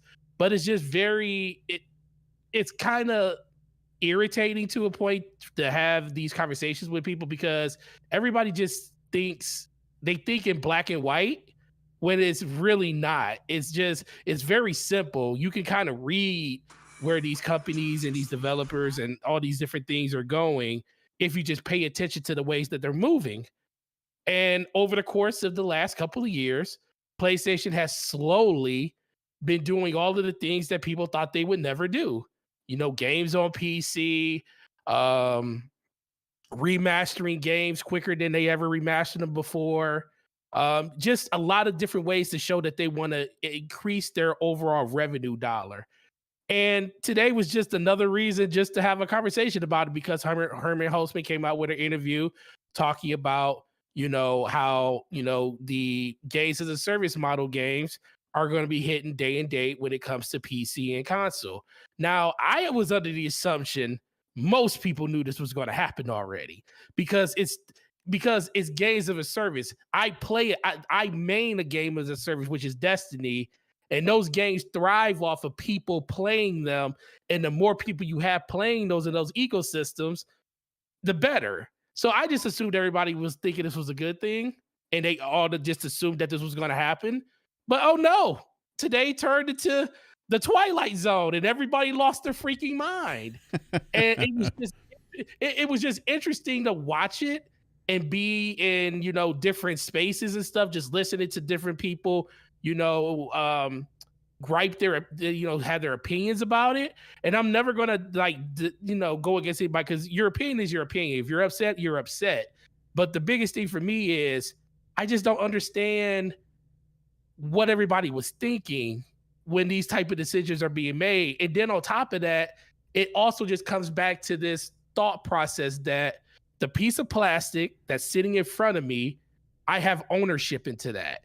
Yeah, you bought the system, but that doesn't mean that the content that comes to that system is only for you.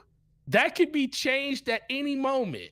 You sign an in-license agreement every time you pop a piece of software or download a piece of software on that system. And that piece of software says something along the lines of, we can change, modify, or anything with any of the games that's on your platform. We can also stop supporting it and take it completely off the ecosystem. See Overwatch 1. No longer playable anymore, because that's something that you clicked on an end user game experience. Screen when you were accepted to play the game. So you have no real ownership on what's happening with these different ecosystems. But I ultimately just come back to, why do people think that this is why is this such a bad thing that more people will get a chance to play more games?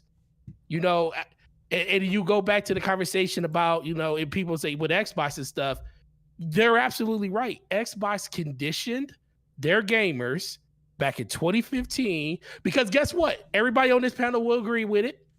This is the same conversation that was happening with Xbox. Why are they putting games on PC? Why are we not getting those games exclusive to our platform? Why are we shelling out for the PC gamer to experience stuff that we're not even getting?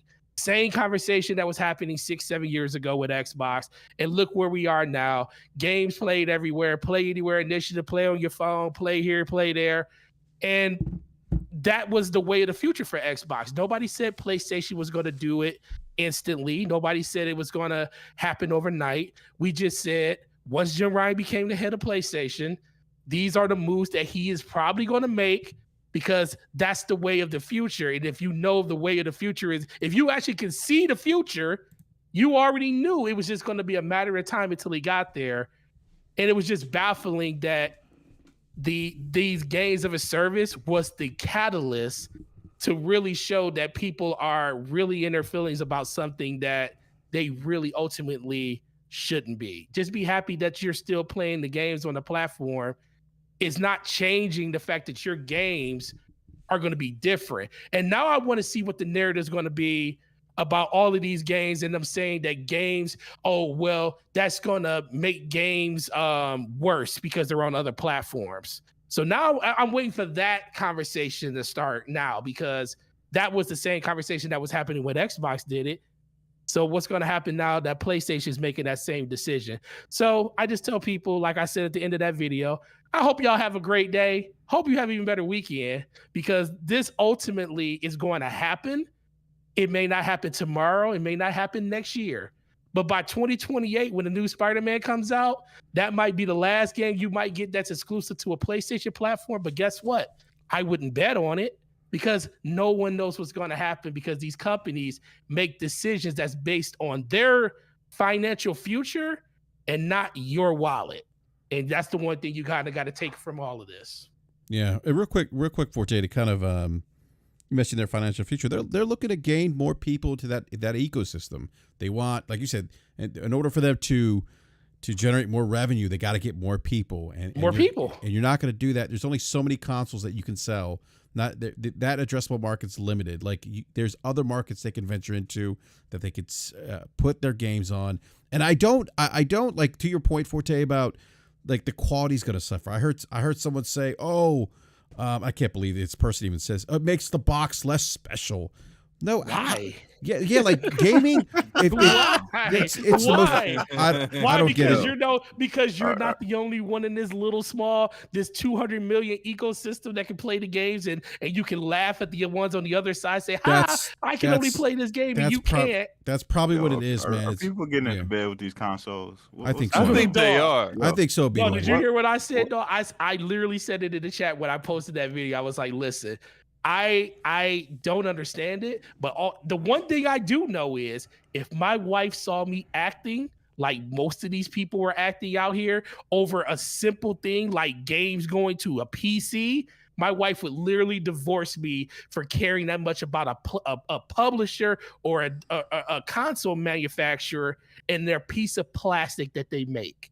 Yeah, she would literally divorce me for some stuff like that. I think it's an odd take to put that kind of emphasis on an inanimate object like a console and say it's not special if they do this, because at the end of the day, gaming isn't about feeling special. It's about feeling enjoyment, entertainment. Right. And so long as those games are doing that for you, that's all that should matter. Like I don't it drives me nuts. Like I'm just like what what other product do we do this with? Like, do we say this about other products? I'm curious. Like, do we say, if I don't know, like if, God, I can't even think of another product that would,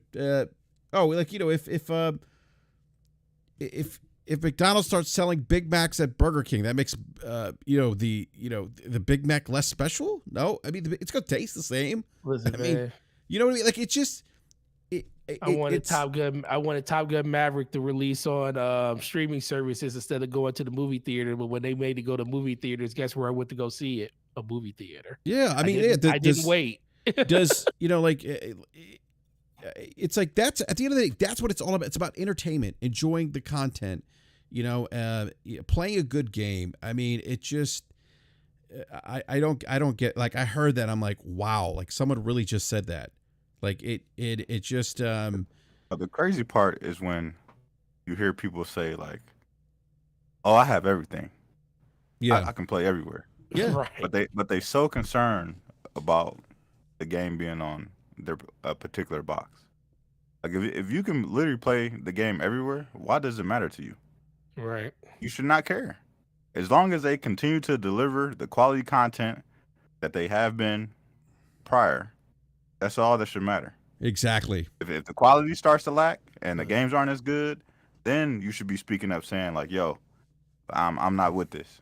Exactly. Man, listen, the moment, But the because Xbox did this and then their games suffered. Look at their games now. Oh wait, you didn't like their games before they did it. right So before they did this. did their games suffer, or were they always just a part of you? I don't know. I don't know. Listen, I always go back to the Bungie acquisition under Sony, and my gut reaction when I first heard it. This was without any context or anything. When I saw that, when I saw that picture go across Twitter, and that mug said Bungie love, I love Bungie PlayStation underneath it, I was like, oh my God, that means I got to play Destiny with a PlayStation controller. And that was all. And I said, well, I guess I'll be playing Destiny with a PlayStation controller.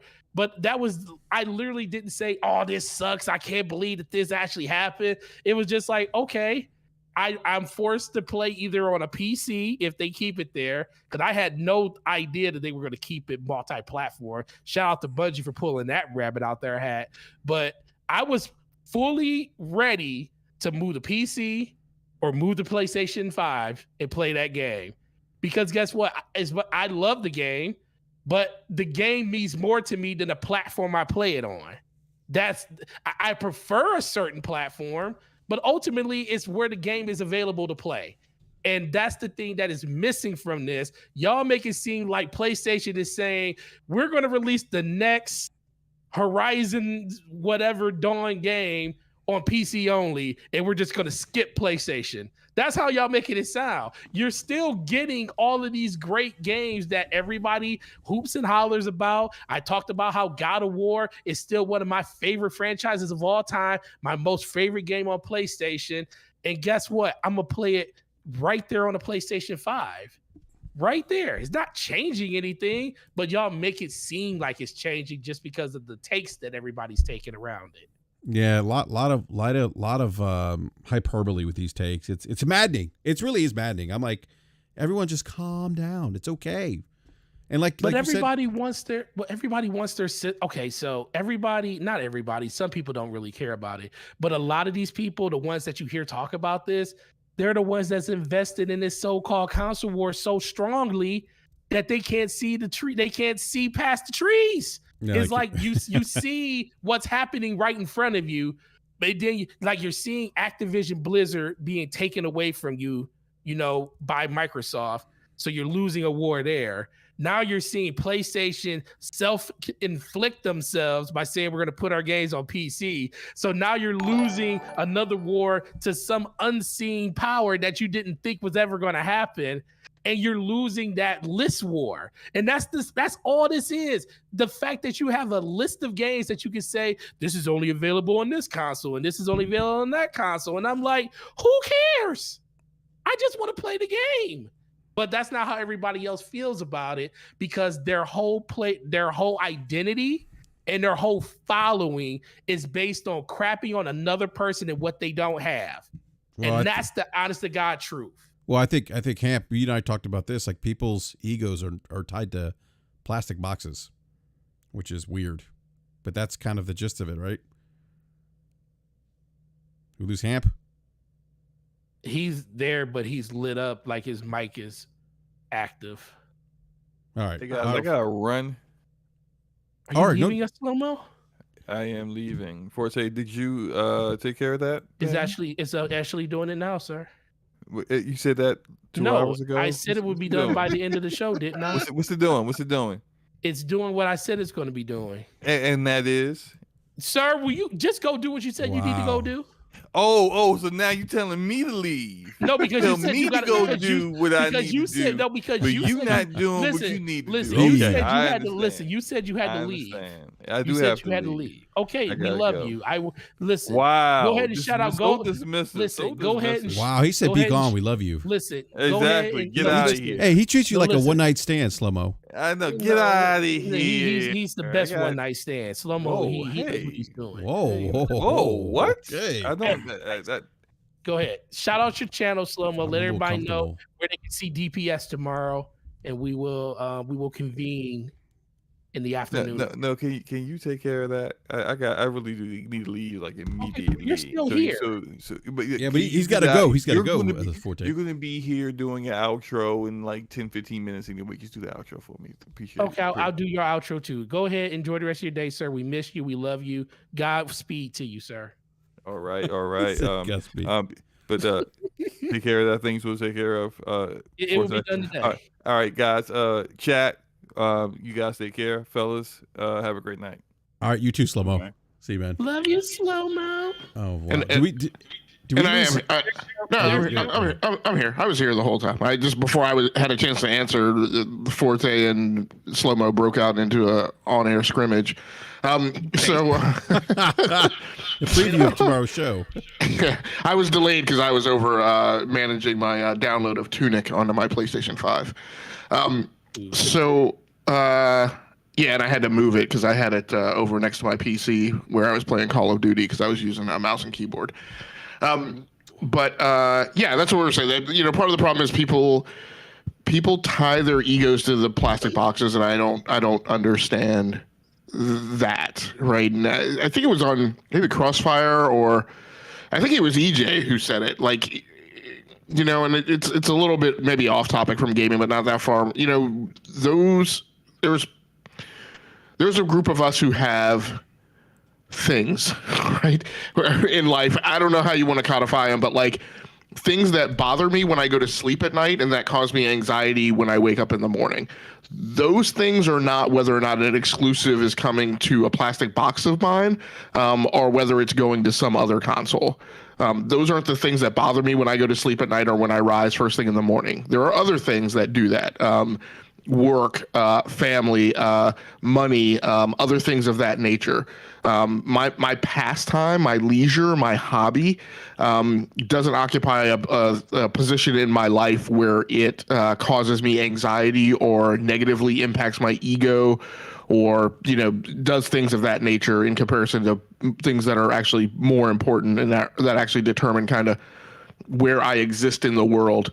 So it's just a really weird take. I think a lot of it is sensationalism and driving traffic to YouTube channels and driving followers on Twitter because maybe those people don't have those things in their lives, or maybe they're not particularly successful at them, or for whatever reason, right, what's going on the plastic box has higher priority or equivalent priority to those other things that I think that codify kind of the way the rest of us typically think about the world around us. But it is what it is. Like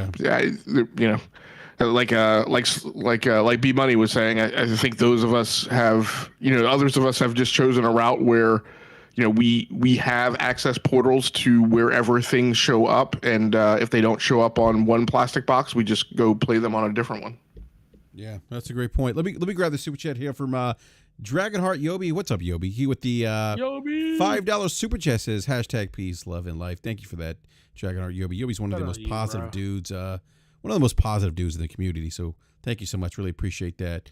But now that's a great point, gentlemen. I do want to move on to the last topic. So we do have an update on the Activision acquisition by Microsoft. The Brazilian regulatory agency now, and Hamp, you confirmed this earlier, it's been collaborated. They in fact have approved the deal, and this was reported by I saw this reported by VGC, and they're saying on Wednesday the country's Administrative Council for Economic Defense, CADE, said it approved the merger with no restrictions. Considering the huge popularity of Call of Duty, it's reasonable to infer that if Activision Blizzard games were no longer available on Sony consoles, PlayStation users could decide to migrate to Xbox or even to PC, continue having access to franchise games. That's part of what the summary said. They also said, on the other hand, it's also reasonable to assume that if upcoming Call of Duty games became exclusive to the Microsoft ecosystems, players loyal to the PlayStation brand could simply abandon the series, migrating the demand to other games available on their favorite console. This, by the way, what have we been talking about forever? Like consumer choice. We've been talking about this forever and how consumers make choices. They're talking about this. They also say, despite this, one cannot rule out the possibility that Microsoft may deem potentially profitable to adopt an exclusivity strategy on Activision Blizzard games, even if a decision in this direction could result in the sacrifice of a relevant part of sales, users, and even the Call of Duty popularity. This is because, in theory, such a strategy could contribute to boosting Xbox sales, expanding the Game Pass subscriber base, and strengthening the network effects on Microsoft ecosystem in order to offset any loss of revenue from the sales of games on the short term. The verdict then goes on to state that it believes exclusive content has been very important for competition in the console market, and one of the main factors for PlayStation and Nintendo's positions as current market leaders. Then they go on to say exclusive games are a benchmark of competition between Microsoft and SIE, although no company has so far developed or acquired an exclusive game that has decisively shifted the balance in favor of a console. This is because I can't even talk. Why can't I say this word today? Why can't I say this? Proprietary exclusive games are less. Thank you. Proprietary exclusive games are less important and represent less revenue than third-party AAA games, which until then are available on Xbox and PlayStation. It concluded, as already seen, Nintendo does not currently rely on any content from Activision Blizzard to compete in the market. This is a great point here, actually. In turn, Sony has several. Sony has several predicates. Strength of the world's leading brand. Predicates. One being strength of the world's leading brand for more than 20 years, extensive experience in the sector, largest user base, largest install base of consoles, robust catalog of exclusive games, partnerships with multiple publishers, brand loyal consumers, etc., which contribute to the maintaining the competitiveness of PlayStation in a possible post-operation scenario, even in the face of possible loss of access to Activision Blizzard content. There's more I could read here. I don't know if I want to go through all this. But there was read that wall of text. What's that? Read that wall of text. The wall of text, right? But there is one thing they did say, and I thought this was very interesting. They also said it's not their job or role to protect Sony PlayStation's interest or position. Even if Call of Duty or Activision catalog goes exclusive to Xbox ecosystem, they don't believe it makes the market anti-competitive. So I thought that was very, and that ties into kind of what they're talking about, consumer choice, and that even if this game, were to, if Microsoft acquires it, gamers still have the choice to go elsewhere to experience it, or maybe to go to other franchises and experience other types of games. So again, consumers have choice still. Is basically the gist of this. Yeah.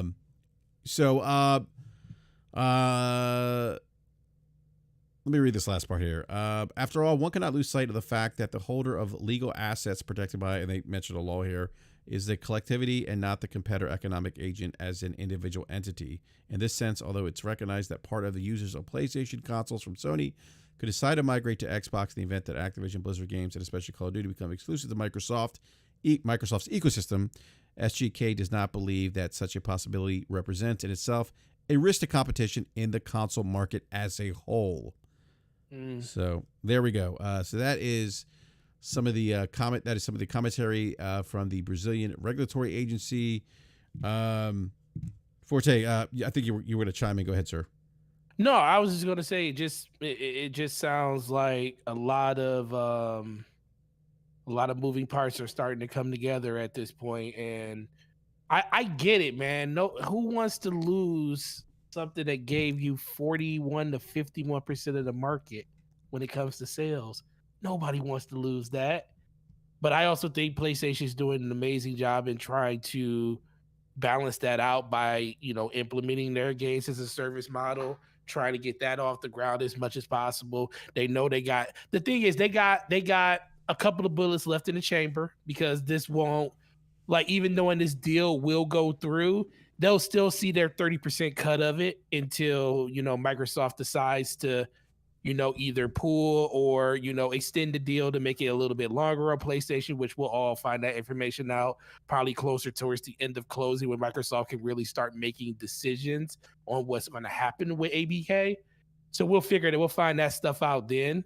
But I like the direction they're going in. It just comes back to no one wants to lose anything like that, but they have options. Who's to say Call of Duty sounds like this giant that nobody can topple. And that's definitely not the case, because at one point there was a game called Halo and nobody thought Halo would ever get toppled. But guess what? A game like Call of Duty came around and did it.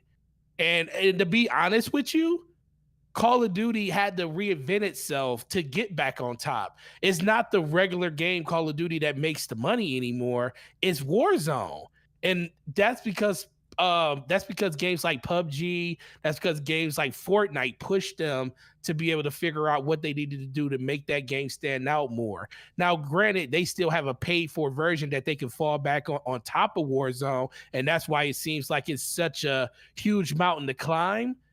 But they can ease, and I'm not going to say easily, but they can make changes, and they can make some type of system where they can minimize some of the losses they want to. It's just going to take time for them to do it, and it's not going to happen overnight, because Call of Duty didn't become a success overnight. And I think that's the biggest thing that you should take away from this whole acquisition talk and what they're basically trying to go through. Yeah. And that's kind of like where I'm at. Like it's, I agree with the regulators. It's not up to them. It's not their responsibility to protect PlayStation, and they shouldn't. You know what I mean? And that's why, a couple of weeks ago, I said that if I'm Sony, if I'm Jim Ryan, you know what I mean? I'm telling you, hey, you take a Call of Duty and you kick rocks. Right. You got this grand plan. All right, we'll go figure it out.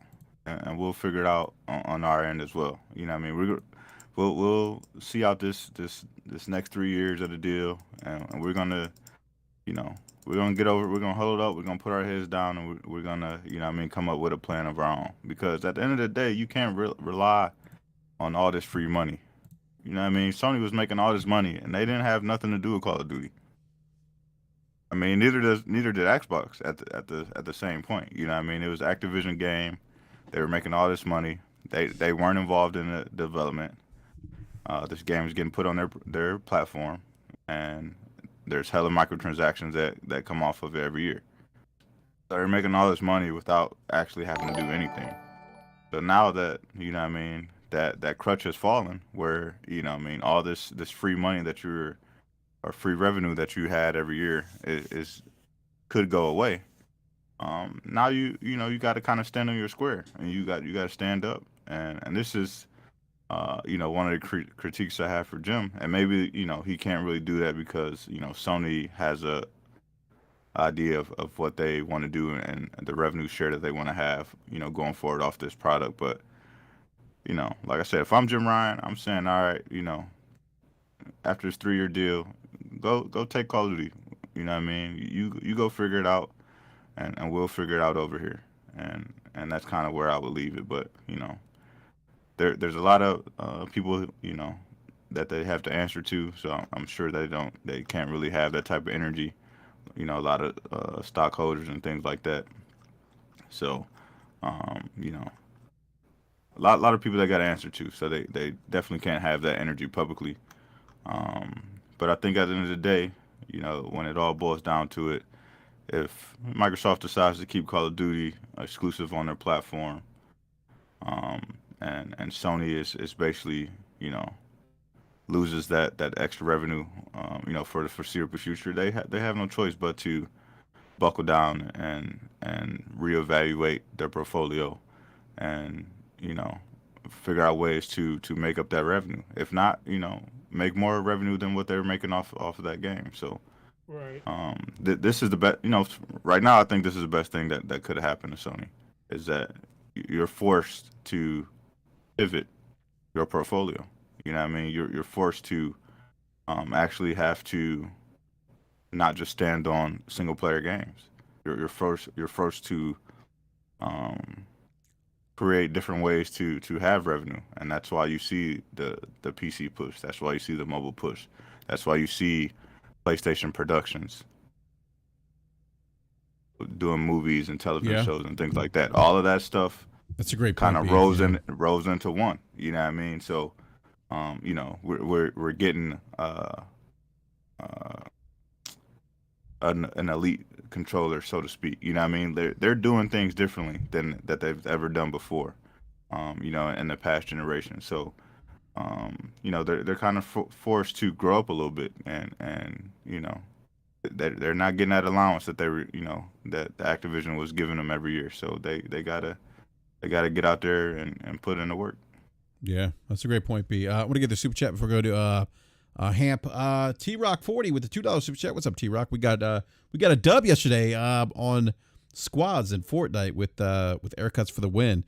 I think it was our second game in squads, I think. And then I think our whole team had like the bolt action sniper rifles. We were just doing damage. It was pretty bad.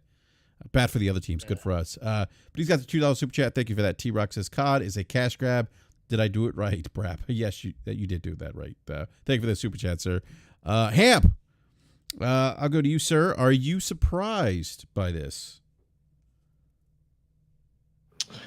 I don't know that I would necessarily say surprised. I mean, you know, I've voiced hypotheses on either side of this deal going in either direction. What I think at this point is that I would still sit there because I don't know that I'm falling off the log at this point going, okay, well, that's the first domino, you know, actually the second domino, because I guess Saudi Arabia approved it too, and everyone's going to approve it. I just, at this point, I can't believe that somebody's not going to raise a finger and point out a problem. You know, I agree with everything the commission said, and in their finding, it's interesting, right, that they came down, you know, where they landed, and I guess that's good for Microsoft. You know, I go back to Forte's point, right, and agreeing with B Money too, right, that a good thing. It's always good when people are pushed to go innovate, because you go back to Call of Duty, and I would roll back even further than Warzone, because I don't really think that Warzone was that much of an innovation. I mean, it did to a certain extent copied Fortnite, which to a certain extent copied PUBG, and kind of rolled out that formulaic mode to whatever it is. But you go back to the pivot at Modern Warfare and Modern Warfare 2, right? Because COD didn't always have stats. You didn't always have a persistent online persona. That was a thing that they did to differentiate themselves and break themselves out in the market.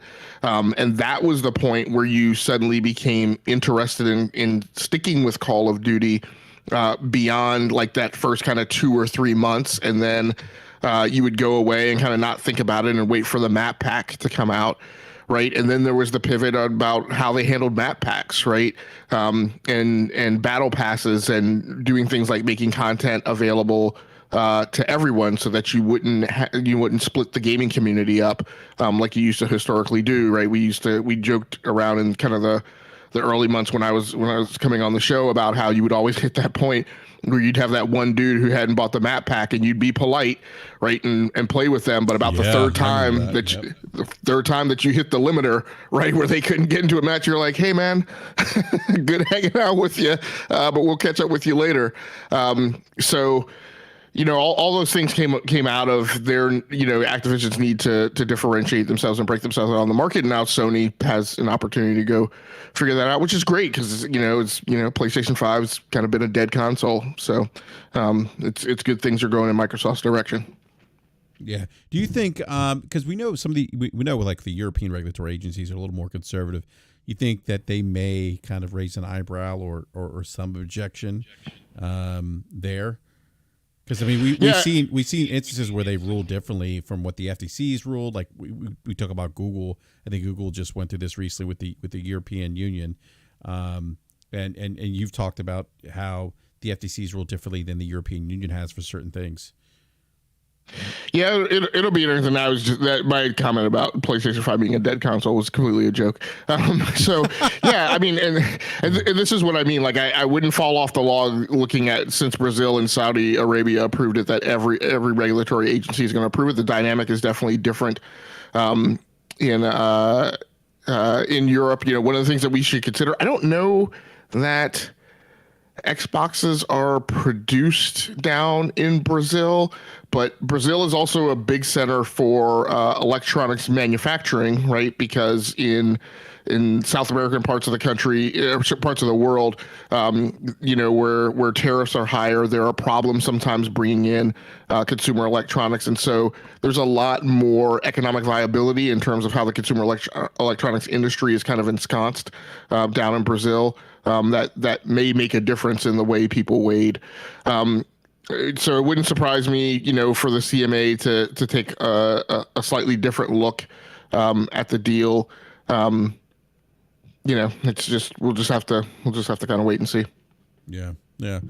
It's again, I still think this deal's going to go through on all fronts. But I'm just interested to see kind of if the other agencies bring up other maybe potential issues that the Brazilian regulatory agency didn't bring up. So, but no, I think I'm seeing some people kind of, and I've seen some Twitter response to this. Some people kind of surprised by this ruling. But look, I mean, it's, you know, yeah, I mean, no one should be shocked that that they stated that they're not here to protect the interests of Sony per se, as much as they're there to really protect the interests of consumers in the free market. And that's kind of what we've been saying on the show. And, you know, what we talked about with the regulatory process and how, you know, these agencies are looking at this. So, and just wanted to add about, you know, I'll go back. Like I said, I've voiced hypotheses where this could go in one direction and it could go in the opposite, right? There are supporting factors for both outcomes. The ones that I voiced that support this outcome, right, is the fact that if you just take a snapshot and look at Microsoft's fiscal year revenue, you know, for their last reporting fiscal year plus Activision's, and you combine those two, you come up with a revenue number that is not like way over what Sony's earnings were, right? Depending on what set of numbers you look at, they either wind up basically being equal, or you wind up with Microsoft plus Activision being like 1 to 1.5 billion ahead. That is not a mathematical reason to look at this as if this is some huge anti-competitive move. So, you know, then, you know, again, you look at that quantification and you go, I don't know that really moves the needle. And this is another thing where, just like that commission's report reads, you know, this is a thing where Sony's past performance hurts them, right? And the fact that they have been the market leader for 20 years, right? 25 years. They said 25 years. And it's interesting, real quick, Hamp, they also mention their relationships with existing publishers outside of their first party and how they've leveraged that. That's alluded to as well. But go ahead, man. Hey, no. That wraps it up. That's exactly what I was saying. Oh, okay. Sorry about that. I didn't mean to steal your thunder there. No, it's all good. It's all good. Yeah, no. But yeah, I mean, you're right. Their success kind of hurt them, and they also throw it. Here's what's interesting. They mentioned Nintendo. Hey guys, they're like, hey, Nintendo doesn't have COD. They have no Activision game on their platform, and they're doing pretty well. So I mean, you know, so there's even with Nintendo being the example of not having COD, they're still able to compete in the market and compete very well, I might add, as Forte can tell you. Anytime a new Switch comes out, right, Forte? So yeah, and this is where we run into people's pockets cry every time a Switch releases. Yeah, exactly. And this is where we run into this this delusive notion of parity, right? Where people choose to move the goalpost on who's Goliath and who's David, right, in any given scenario. I get it. Microsoft has the ability to throw $3 trillion or so behind, right, Xbox and kind of move that needle arbitrarily as they choose. You know, maybe that's an argument, but it's also an argument that, like this thing says, Sony has been the giant and has been the leader, and even though they don't have $3 trillion to throw behind, right, the PlayStation division, the fact of the matter is that they've been the market leader. right, on all fronts. And so, depending on who you talk to, some people will cry that the other company is Goliath, and another group of people will cry that it's the other. And that's why I say, don't look at these things as like a sports team where you're going to cry that the Dallas Cowboys are winning the championship again because Jerry Jones has the most money. Just look at them like two corporations that are competing in a market segment that is not the sole market segment that they compete in, right? That is a major market segment for Sony and I'll say a high growth market segment for Microsoft, and they're just trying to do the best that they can to compete against the other corporation, and that's the sum of it. Like, not one of them is not approaching it with more honor or more morality than the other one. They're just trying to do the best that they can to make the most money that they can against each other in a limited set of pot. Yeah, that's a great point, Hamp. And I also think it's kind of weird when people root for a particular platform that they support to be like number one. Like, do you guys get trophies for that? Like, I'm curious because I haven't received any trophies, especially when I used to wave the green flag 20 years ago. Still waiting for my trophy, but that's a great point, Hamp. Gentlemen, before we close out the show, any other thoughts on this breaking news? Let's get it over with. I'm tired of talking about it. Everybody go ahead and sign off on this deal so we can stop talking about this shit. Let's talk about some games. You know what I mean? Let's talk about how that Gotham, what is that? Gotham Knights. Batman game with no Gotham Batman. Knights. Yeah, Gotham Knights. Yo, what is going on over there? I haven't seen. Yeah, I haven't seen the gameplay footage, but I've seen some people not overly excited about what they saw. At least that's some of the feedback I've been seeing. So, yeah, Such a disappointment. Yeah, we'll talk about. Maybe we should talk about that next week. I'd like to talk about Overwatch 2 because that just dropped as well. I haven't had a chance to play it. Slow-mo's played it, but I definitely want to. I'm going to play it at some point this week if I can get off Fortnite and Miles Morales. So, but yeah, we'll definitely talk about that next week. But B, I got to ask you one more question, man. What's that? Are we going to get a showcase? He gonna go to the insider, huh? Hey man, for what I've been told, yes we are. Okay, and is Do it going to you be believe it at this point, though, B? Yeah. Oh, okay, there it is. That's what He's I'm like, talking about. And B, is it going to be a situation where it's like you said, the showcase comes, it's like, oh, did you see what they showed? That kind of stuff. Of course, it's like I said. Everybody's been waiting on PlayStation all year long. What other show would we say that we're like, yo, that was a great show? Everything that show was amazing. None of these trash shows. Yeah, we can't even say that. The two highlights that we had this year was two good state of plays. The one that they did like right around June or whatever it was, and the one that they just did where they showed off, a couple new games. Other than that, like the stuff that Jeff Keighley did this year, like, and to me, like, I love Jeff. I've hung out with him a few times. You know what I mean? He's a great dude. But the hype that he does for his shows every single year, whether it's the Summer Games Fest or the Game Awards, it's ridiculous. Because he gets everybody all riled up before the show. And then the day before the show, he tells everybody to calm down, temper their expectations. And then we get to the show, and it's like, you showed us games that we've seen over the last 3 months, last 4 months. You just showed us a new trailer, and that was it. Yeah. Like, when everybody got excited about the Summer Games Fest because this was the second year that Jeff was doing it, and we thought that he was going to bring that fire. And guess what? He didn't. It was a letdown. So then we go to the Xbox show, and everybody's so excited about the Xbox show because they have, Bethesda is finally showing off Starfield. We're going to see Redfall. Mm-hmm. You know what I mean? Everybody's super excited about the Xbox show. And literally, those were the highlights of the show. What other games did Xbox show off where you're like, yo, I can't wait to see that? Starfield, like all the games that we thought that we should have saw, like the Fables, you know what I mean? The Perfect Darks, the Hellblaze. Like none of those games were there. We didn't even see Everwild again. You know what I mean? Like the stuff That game's in the dungeon. Yeah, like the stuff that we thought we were gonna see, we didn't see, and then they didn't announce like any new things to be like, okay, we're looking forward to this. Like we've been waiting on like a bunch of their studios to announce stuff, and they haven't. Like we thought we were gonna see Avowed, we didn't see it. Gamescom came and went, and like they didn't show anything new there. Tokyo Game Show came and went. Yeah, you know what I mean, like. So this whole year has kind of been like a throwaway as far as like new announcements and stuff. Like now we're looking forward to what's coming out in 2023, and that stuff was announced earlier in the year.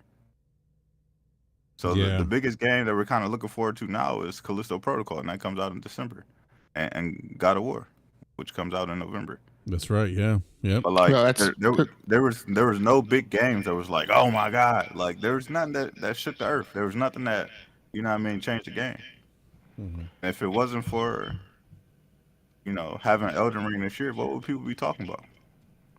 That's true. I will. I'll throw a poker chip down. That's for you guys who are in that end of the pool. I am actually looking forward to the Need for Speed announcement tomorrow. Oh yeah, I'm looking forward to that. They released screenshots and the game looks fucking amazing. Like I can't wait for that. Yeah, I saw those screenshots look pretty good. Yeah. I'm also tempering expectations because we haven't had a good Need for Speed since 2013. That's a great point. But the screenshots look good. But what I'm saying is like this year has kind of been a throwaway. Like from everybody, even from like Nintendo was like super quiet the entire year. They had one good show. That was it. Yeah, Nintendo was really quiet. Yeah, that's Nintendo haven't said, and Nintendo normally would hit us with a few directs throughout the year and keep us updated. Like this whole year has been lightweight to dud. Yeah. So hopefully 2023, like there's a bounce back. We're supposed to have E3 next year. We got to see who actually participates in that. You know what I mean? Who's going to participate in that versus who's going to participate with Jeff Keighley? Who's going to do their own thing regardless? You know what I mean? Like, is Ubisoft going to show up at E3 or are they just going to do their Ubisoft Direct or Connect or whatever the hell it is? Is EA going to be there or just going to do their own thing? EA Play. Like, so we could just be going down this road where, like, these big events don't matter anymore.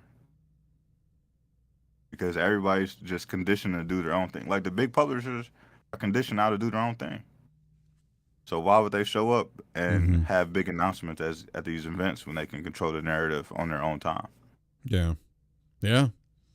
That's a great point, B. Look, real quick, I do want to address something in the chat. Jeff B. Gaming, I think this is addressed to you, Hamp.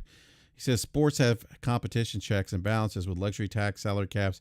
Businesses not so much. No, businesses do have checks and balances. Things like the FTC, DOJ, Jeff.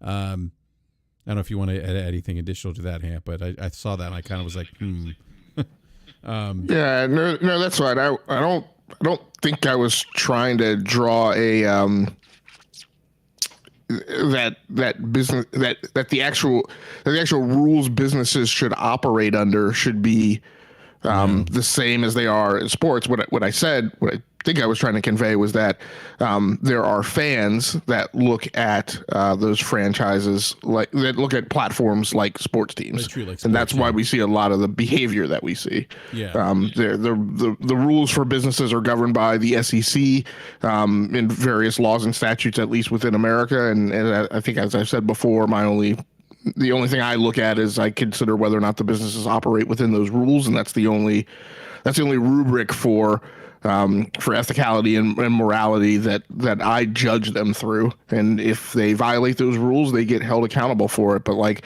I don't look at I think maybe what I was referring to is I don't look at, marketing deals and placement on digital storefronts as, some of these things that come out from other fans that say, oh, we'll dirty Sony or underhanded Microsoft.